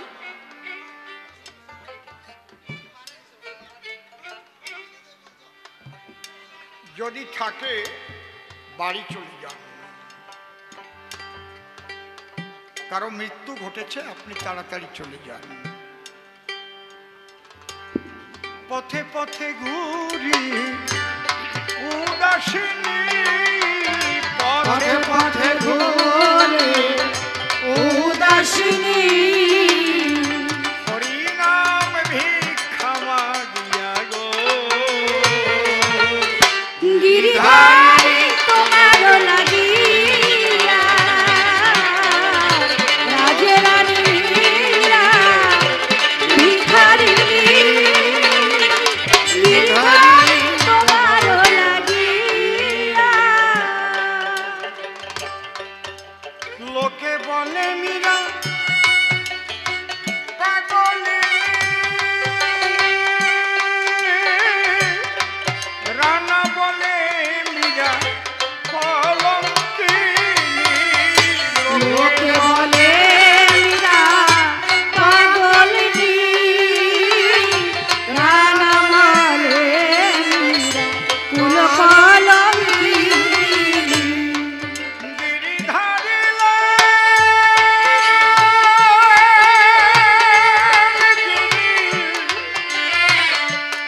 আমি ওই পথের পাশে ঘরে বসে কৃষ্ণ বলে চোখের জলে ভাসি, কখনো কখনো আত্মহারা হয়ে যায়। মুসলমান সমাজে যত সম্রাট ভারতবর্ষে হয়েছে, ছোট সবচাইতে সাম্যবাদী এবং সর্বদিক দিয়ে সর্বধর্ম সমন্বয়ে সম্পর্কিত চিন্তাধারা নিয়ে চলতেন, তার নাম সম্রাট আকবর, যার বাড়িতে তুলসী বাগান ছিল, যিনি এমন একটা জায়গা তৈরি করেছিলেন যেখানে সমস্ত ধর্মের মানুষ একসঙ্গে মিলিত হয়ে একটা ঐক্যের মেলবন্ধন তৈরি করতে পারে, তার নাম দ্বীন এলাহি, এর নাম সম্রাট আকবর। ইনি বাবর নয়, ইনি ঔরঙ্গজেব নয়, যে বৃন্দাবনে গোবিন্দ মন্দিরের উপরে 12.5 মণ ঘিয়ের প্রদীপ জ্বলত সবসময়। আগ্রা থেকে দেখে বললো, ওটা কিসের আলো? বলে, ওটা হিন্দু মন্দির, ভেঙে দাও। এখনো গোবিন্দ মন্দিরের চূড়া ভাঙা আছে, সারে নাই, সেই অবস্থায় পড়ে আছে বিরাট প্রদীপ, 12.5 মণ ঘি জ্বলত। আর সম্রাট আকবর সবাইকে সাহায্য করত, সমস্ত ধর্মের মানুষের কথা বলার অধিকার ছিল, স্বাধীনতা ছিল। কখনো বলতো না আজানের সময় কীর্তন বন্ধ করে দিতে হবে, কখনো বলতো না মুসলিম শাসন বলে হিন্দুদের কোন রকম ধর্মীয় স্বাধীনতা থাকবে না, না, এইরকম ছিলেন না। সেই আকবরের সবাই গান শোনাতেন, তার নাম কি? তৎকালীন মহা সঙ্গীতজ্ঞ পণ্ডিত তানসেন।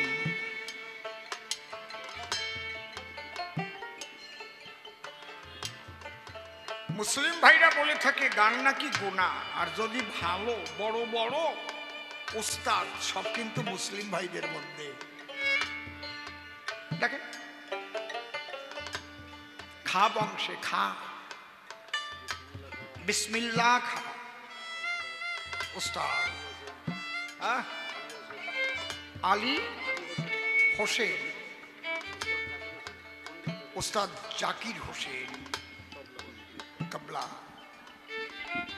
বুঝতে পারছেন কি বলছি? তানসেন একদিন ওই পথ দিয়ে রাত্রিতে যাচ্ছেন, হঠাৎ ওই গানের সুর ভেসে গেছে। তানসেন দাঁড়িয়ে আছে, একই গান, একই গান, একই গান, হ্যাঁ, একদম শগুনের মতো লক্ষ্য রাখতে হবে।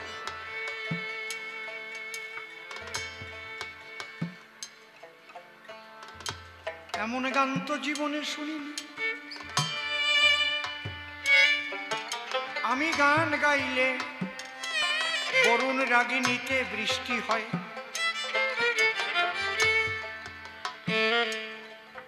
আমি গান গাইলে আগুন ধরে গাছের পাতা পুড়ে যায়। কিন্তু এ কোন গান? পাষাণ হৃদয় বিগলিত হয়, চোখের জলে মরণ ভেসে যায়।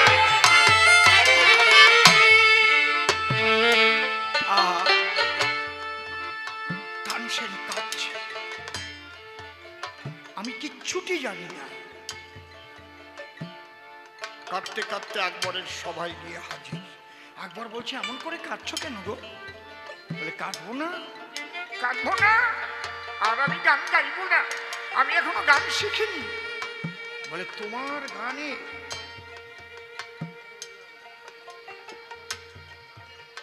ঝরঝর করে বৃষ্টি নামে, আগুন লেগে যায়। বলে তা ঠিক, আমি রাগ আলাপ করলে এগুলো হয়, কিন্তু আমি কঠিন হৃদয়ে বিগলিত করার মতো, কৃষ্ণ প্রেমাশ্রু ঝরাবার মতো গান আমি শিখতে পারি, যে গানে সকল ভুলিয়ে দেয়।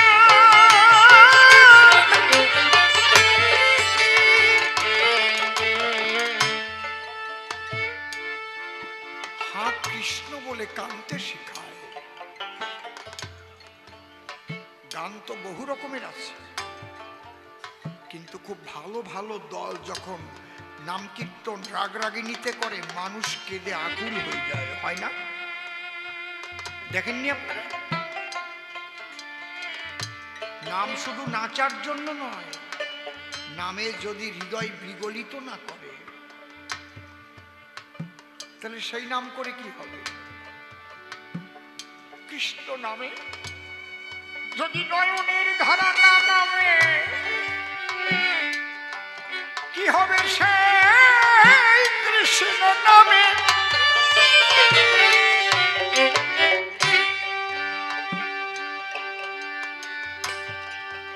আকবর বলছে কে গেয়েছে সেই গান? বলছে তার নাম মীরাবাই।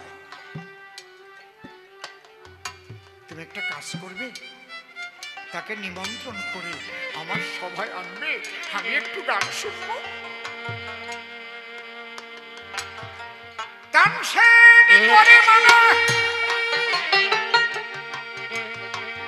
এমন কথা বলিও না,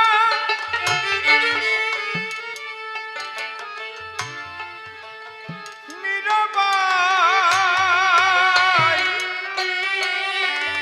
এই জগতের কাউকে গান শোনাতে গান গায় না, সে গান শোনা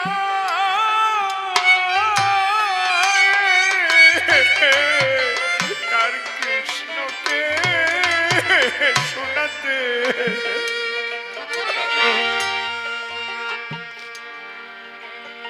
সে গান শোনায় তার গিরিধারী লাল কৃষ্ণ। আমরা যেমন গান শোনাতে এসেছি, তার বিনিময়ে অর্থ নিচ্ছি। ভালো মন্দের ব্যাপার রয়েছে, কিন্তু যিনি সাধক বা সাধিকা তিনি যে গান করেন, সে গান তো অন্য কারো শোনার জন্য নয়, সে তার অন্তর দেবতার জন্য সেই গান। হরি হরি বল, হরি বল।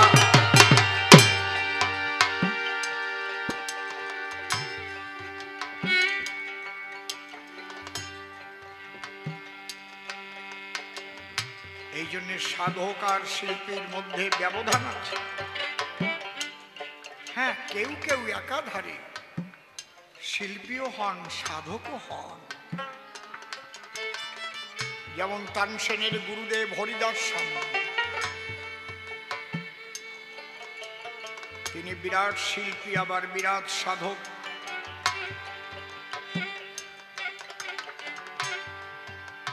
শ্রী শ্রী ঠাকুর ভবা পাগলা ছিলেন কালনায়, তিনি একাধারে বিরাট শিল্পী ছিলেন, আবার একাধারে কালী বলো কৃষ্ণ বলো সবাই তার সঙ্গে কথা বলে।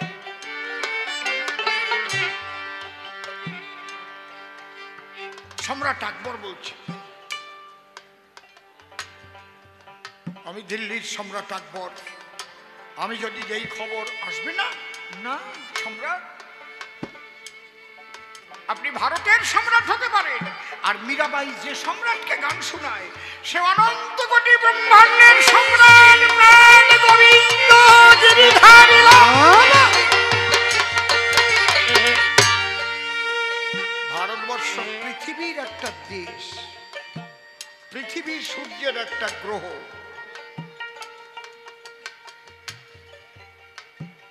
এইরকম অনন্ত সূর্য আছে, অনন্ত চন্দ্র আছে, অনন্ত গ্রহ নক্ষত্র আছে, যার অঙ্গুলি হেলনে পরিচালিত হয়, যার আকর্ষণে বিকর্ষণে এই মহাশূন্যের মহালীলা সংগঠিত হচ্ছে, তিনি হচ্ছেন শ্রীকৃষ্ণ। আকর্ষয়তি যশ কৃষ্ণ। আমার এই ওড়নাটা কিসে বেঁধে আছে? পড়ে যাচ্ছে না কেন? কিসে বেঁধে আছে? আঙুলে।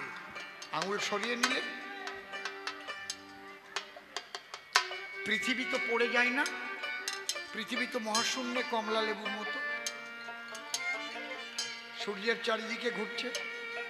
সূর্য তো পড়ে যায় না, চাঁদ তো পড়ে যায় না, অনন্ত গ্রহ নক্ষত্র মিটমিট করে জ্বলছে, সূর্যের চাইতে লক্ষ লক্ষ গুণ বড়। কার আকর্ষণে আছে মহাশূন্যে? যার আকর্ষণে আছে তিনি হচ্ছেন শ্রীকৃষ্ণ মদন মোহন গিরিধারী।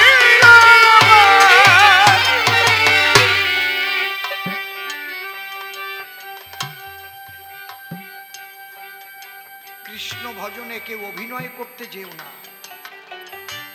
তুমি যেমন তেমনটি যেন প্রকাশ পায়। তুমি যা না তাই সাজাসাজি করতে যেও না। কাজী নজরুল ইসলাম এই জন্যে বলেছেন, মন না রাঙায়ে বসন রঙালে কি ভুল করিলে যোগী। তোমার মন যদি না রেঙে থাকে কৃষ্ণ প্রেমের রঙে, বসন রাঙিয়ে লাভ হয় না। না হয়ে সাজা, তারা পায় বেশি সাজা। সম্রাট আকবর কহে তানসেন, শোনো দিয়ে মন। ওই মীরাবাইয়ের গান একদিন আমি করিব শ্রবণ। তানসেন কহে সম্রাট গো,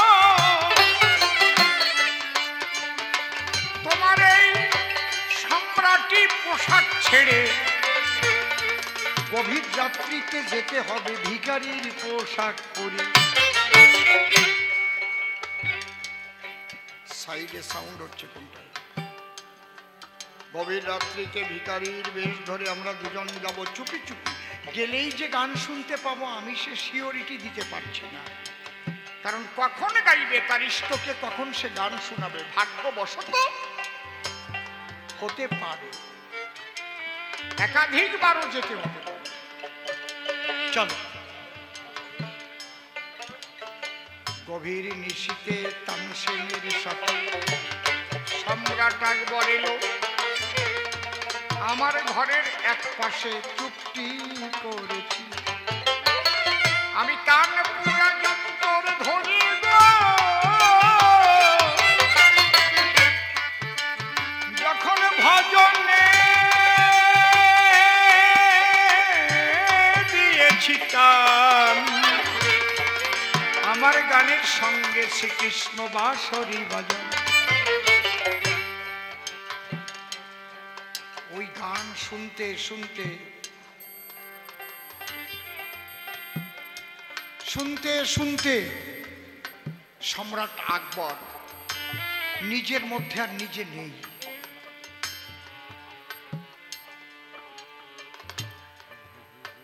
হা কৃষ্ণ, হা কৃষ্ণ, হা কৃষ্ণ বলতে বলতে তার গলে যে সোনার মালা ছিল ওই মালা খুলে কৃষ্ণের গলায় দিয়ে গড়াগড়ি করছে।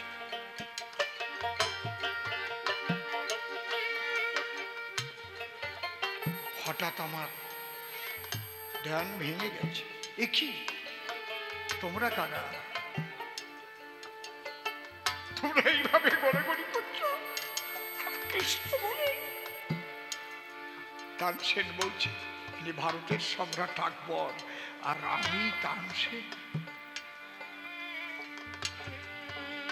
আজ কৃষ্ণ প্রেমের হিল্লোলে আমরা ভেসে গেছি। জয় জয় রাধা কৃষ্ণ প্রেমানন্দে হরি হরি হরি বল হরি বল হরি বল।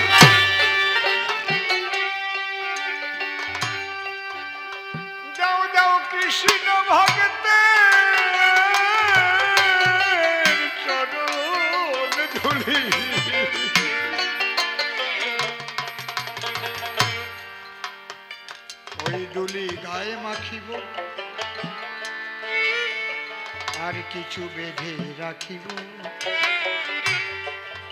ওই যে মালা দিয়ে ওরা চলে গেল। যদি কৃষ্ণকে কেউ ভালোবেসে মালা দেয়, কৃষ্ণ প্রেমের বাজারে কোনো জাত আছে নাকি? কৃষ্ণকে সবাই ভালোবাসতে পারে, সবাই ভালোবাসতে পারে। হিন্দু, মুসলমান, খ্রিস্টান, বৌদ্ধ, শিখ, জৈন, পার্সি, মনে রাখবেন সবাই মানুষ।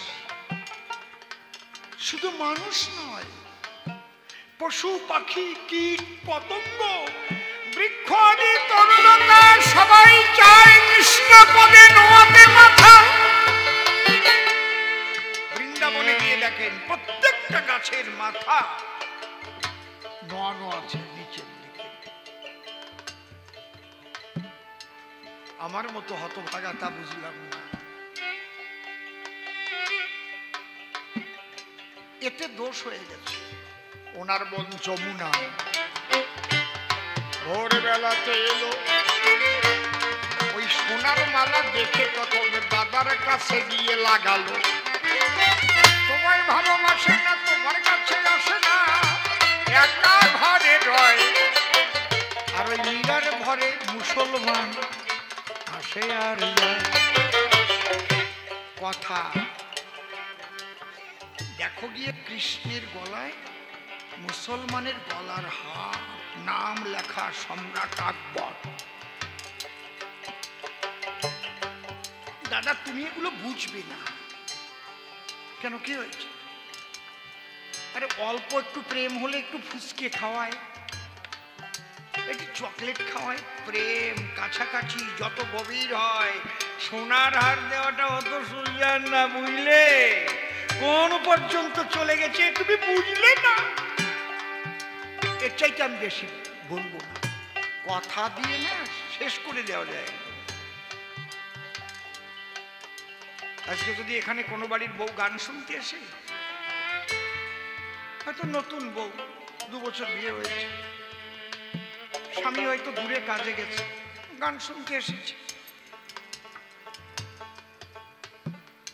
এসে হয়তো ওর স্বামীর দূর সম্পর্কে কোনো ভাই তাকে কি বলে? দেবর। দেবর বলে তো নাকি দেওর। তাকে নিয়ে হয়তো একটু বাদাম কিনে খাচ্ছে, ওই কোনায় গিয়ে গান শুনছিল, খিদে পেয়েছে। এক কবি উঠে নেমে গেছে, একটু বাদাম খাচ্ছে কোনাটায় গিয়ে। একজন যদি ফোন করে বলে, এ সুনীল, কি হয়ে গেছে? তোর বউকে দেখলাম গান শোনার নাম করে না বাদাম কিনে। সুমন্তকে নিয়ে ওই বট গাছে, বলতে ভাল লাগে না এগুলো। আর বাঁধলো, জম্বের বাঁধা বাঁধলো। কথার নাম, কথার হাত পা গজিয়ে যায়। একটা ছোট্ট গল্প বলবো? বলবো।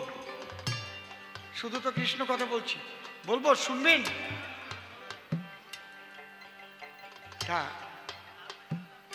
এক রাজা এত সুন্দর করে পায়খানা করেছে। আগে তো পাকা পায়খানা খুব কম থাকতো, কাঠের মাচালি করে বেশ মাঝখানে ছিদ্র করে, নিচে গর্ত করে, সুন্দর করে ছাউনি দিয়ে ওইরকম একটা পায়খানা করা। ওখানে গিয়ে পায়খানায় বসেছে।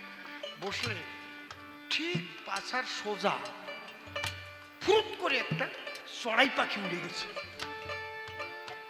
এখন উনি খুব চিন্তায় পড়ে গেছেন। উনি গণক ডেকেছেন।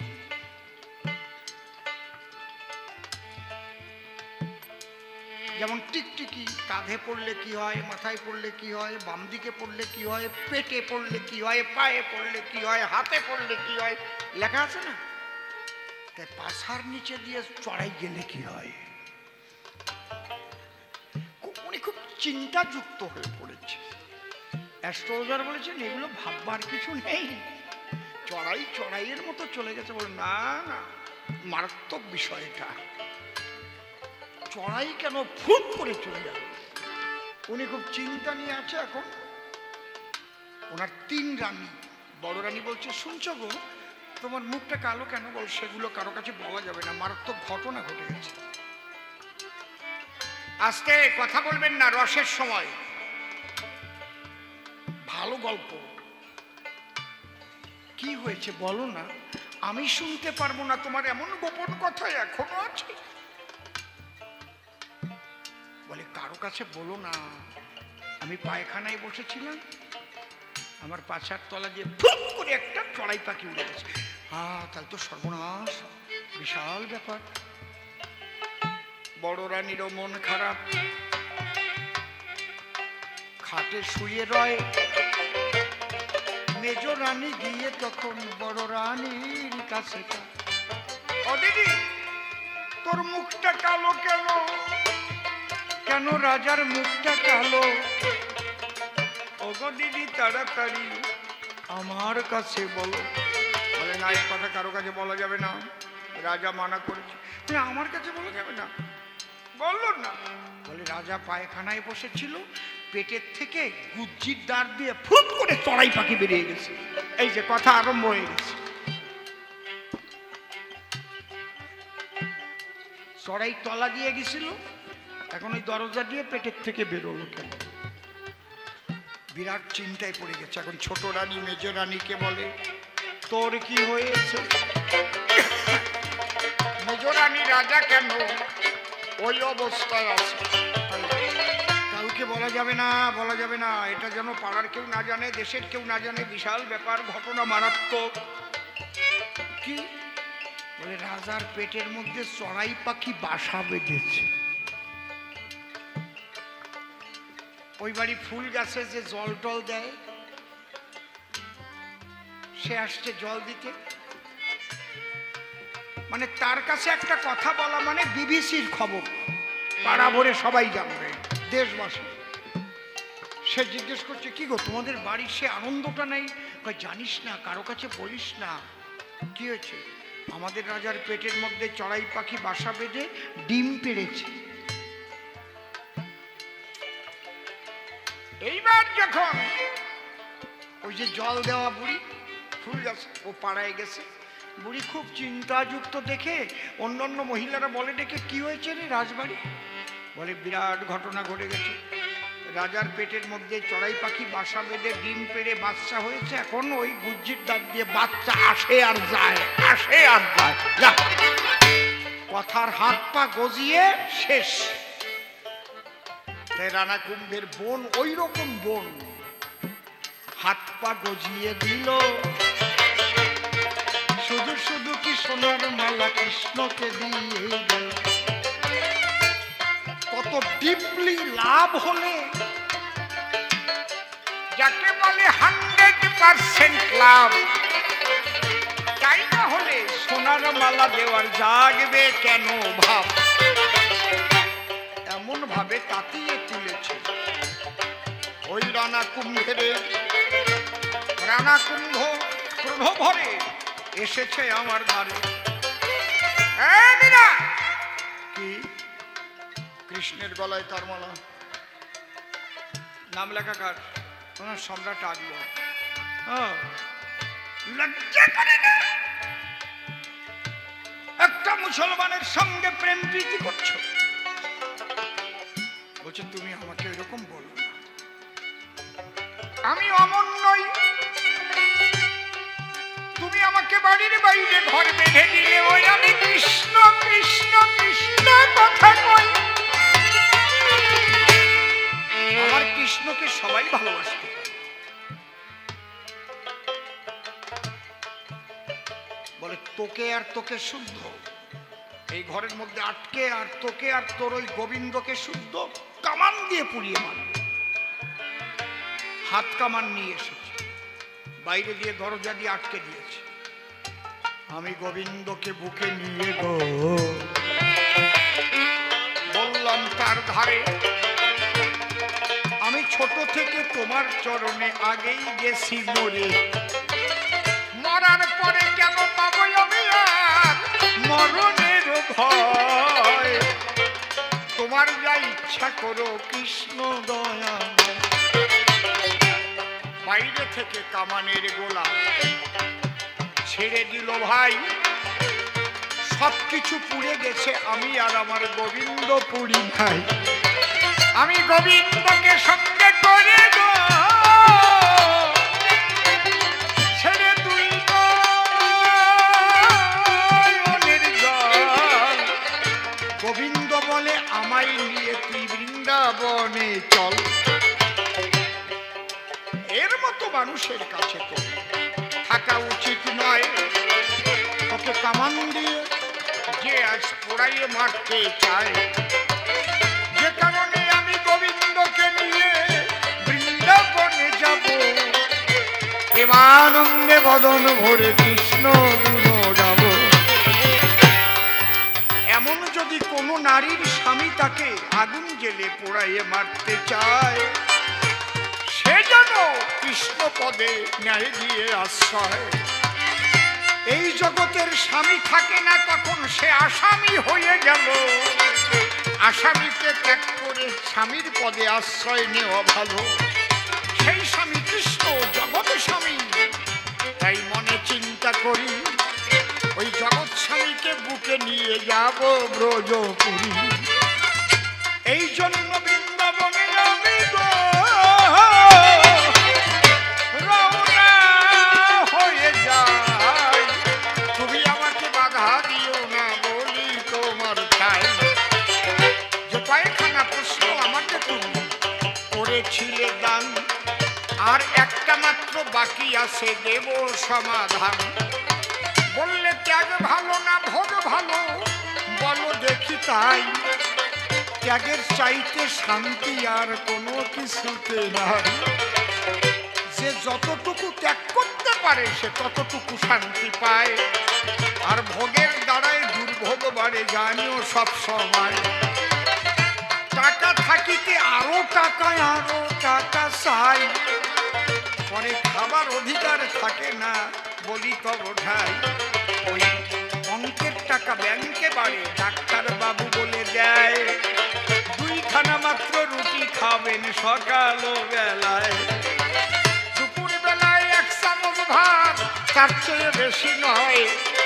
কি করবে তোমার ব্যাংকের টাকায় বলো ভাইয়া ভাই? কত দালানে কোঠা পাকা বাড়ি অন্যায় ভাবে তুমি গড়েছিলে, খাবার অধিকার নাই কিন্তু সব গেল চলে। কত মানুষের প্রাণে ব্যথা দিয়েছ, করেছ কত জালিয়াতি জচ্চুরি। এইভাবে তুমি গুছিয়েছ টাকা ভুরি ভুরি। ভেবে দেখো ওই টাকায় শান্তি মেলে না বটে। পেটের ব্যথা উঠলে টাকা চেপে ধরো তোমার পেটে, কাজ হবে না। ওই টাকায় গো অন্তরে করো ধারণা, দেহে সুগার হয়ে গেলে একবার খাওয়া তো যাবে না। এই জন্য ত্যাগের চেয়ে শ্রেষ্ঠ জিনিস নাই। ত্যাগ করেছিল লালা বাবু তোমার জানাই। যারা ত্যাগী হতে পারে গোবিন্দের এই জগতে তারা পায়। পরিষ্কার ভাবে বলে গেলাম দাঁড়ায় সভায়। দেখি এরপরে এসে রসা ভাসে কোন কোন কথা বলে, আর কোন ভাবের ভাবধারা সে উঠাইয়ে তোলে। আমি একা একা বলতেই বায়ার যাব কতক্ষণ, দেখি কি করে বড় করে ওই মা কালী রতন। আর যে প্রশ্নপত্র আমি করে গেছি দান, তোমার মা কালী তোমার বাবার বুকে দাঁড়ানো কেন? জীব বের হয়ে যাচ্ছে কেন বলবে সভা তলা? কেন তোমার মায়ের গলে পরা মুন্ড মোড়া? এর জবাব চাহি আমি বাপের বেটার মতো। জবাব দিয়ে যাবে তুমি দাঁড়াইয়ে যথাযথ। আমি আর বেশি কথা বলবো না। অরবিন্দ বাবু কোথায়? এখানে আসুন না। কমিটির একজন লোক ডেকে নিতে চাই, এই জন্য ডাকলাম আমি। আসুন আমার খাই।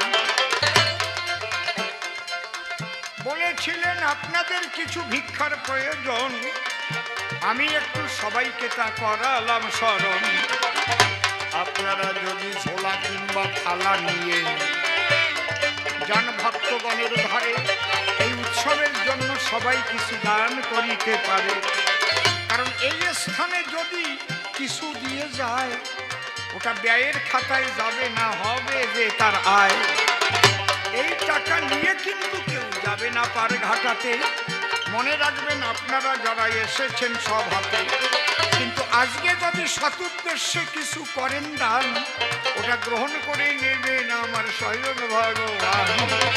পারের করি স্বরূপ জমা রয়ে যাবে, শেষের কালে পার করিয়া দেবে। এই অর্থ অনর্থ নয় গো, এই অর্থে পারের করি হয়ে যায়। কমিটির লোকজন বাবা আসে কোন জায়গায়, কেউ আসে না আমার কাছে। আমার কি হইছে জ্বালা, আমার ঠিক হয়ে গেছে, শেষ করিব পালা। এরপরে সে আসিবে রান্না কুম্ভ এসে, কালীতত্ত্ব বলবে আদি সভ্য সবার পাশে। তার কথার জবাব দিতে মনে আসে ভাবো, আমি কিন্তু এই আসরে আবারও দাঁড়াবো। এই তো এসে গেছে কমিটির ভ্রাতা বন্ধু এসে গেছে, তাই আপনাদের কাছে হাত জোড় করে ভিক্ষা চাই। যে যা পারেন দান করবেন, করে গেলাম মানা। একেবারে না দিয়ে কেউ বাড়িতে যাবেন না, যতটুক পারেন ততটুক দেবেন গো। ওরে যার যার যোগ্যতা মতে 10 টাকা 20 টাকা 50 টাকা দেবেন ওই থালাতে। আর যদি 500 টাকা দেবার ইচ্ছা হয়, আপত্তি করব কেন, দেবেন ওই থালায়। দানি পিঠা দান করে কৃপণে করে মানা, তার সাক্ষী শুক্রাচার্য 100 হলো কানা। মায়ের একবার জোরে জোরে উলুধ্বনি দেন, বাবারা হরিধ্বনি করুন সবাস্থান। উলুধ্বনি হরিধ্বনি যেখানেতে হয়, মনে রাখবেন এই ধ্বনিতে হবে মঙ্গলময়। এই উলুধ্বনি আমরা সনাতন ধর্মী যারা, বিশেষ করে উলুধ্বনি দিয়ে থাকি তারা। এই ধ্বনিতে অনেক রকম ব্যাকটেরিয়াও মরে, পরিষ্কার বলে গেলাম আপনাদেরই ধারে।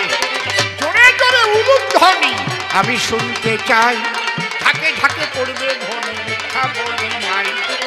প্রেমানন্দে হরি হরি বলো সর্বজন, হরি বল হরি বল হরি বলো যত ভক্তগণ। আমার পালায় আমি করলাম এবার শেষ, রানা কুম্ভে আসরে করিবে প্রবেশ। আমি তাকে 3টি প্রশ্ন করে গেছি গান, সে আসিয়া সভা করে নিলে সমাধান। প্রথম প্রশ্ন করলো আমায় দাঁড়াইয়ে সভায়, কেন প্রণাম যাবনি তুমি মা কালী তার পায়। আমি বললাম প্রণাম দিতে দাঁড়াইলাম যাবে, কথা বলি দাও কেন ওই যে মায়ের ধারে।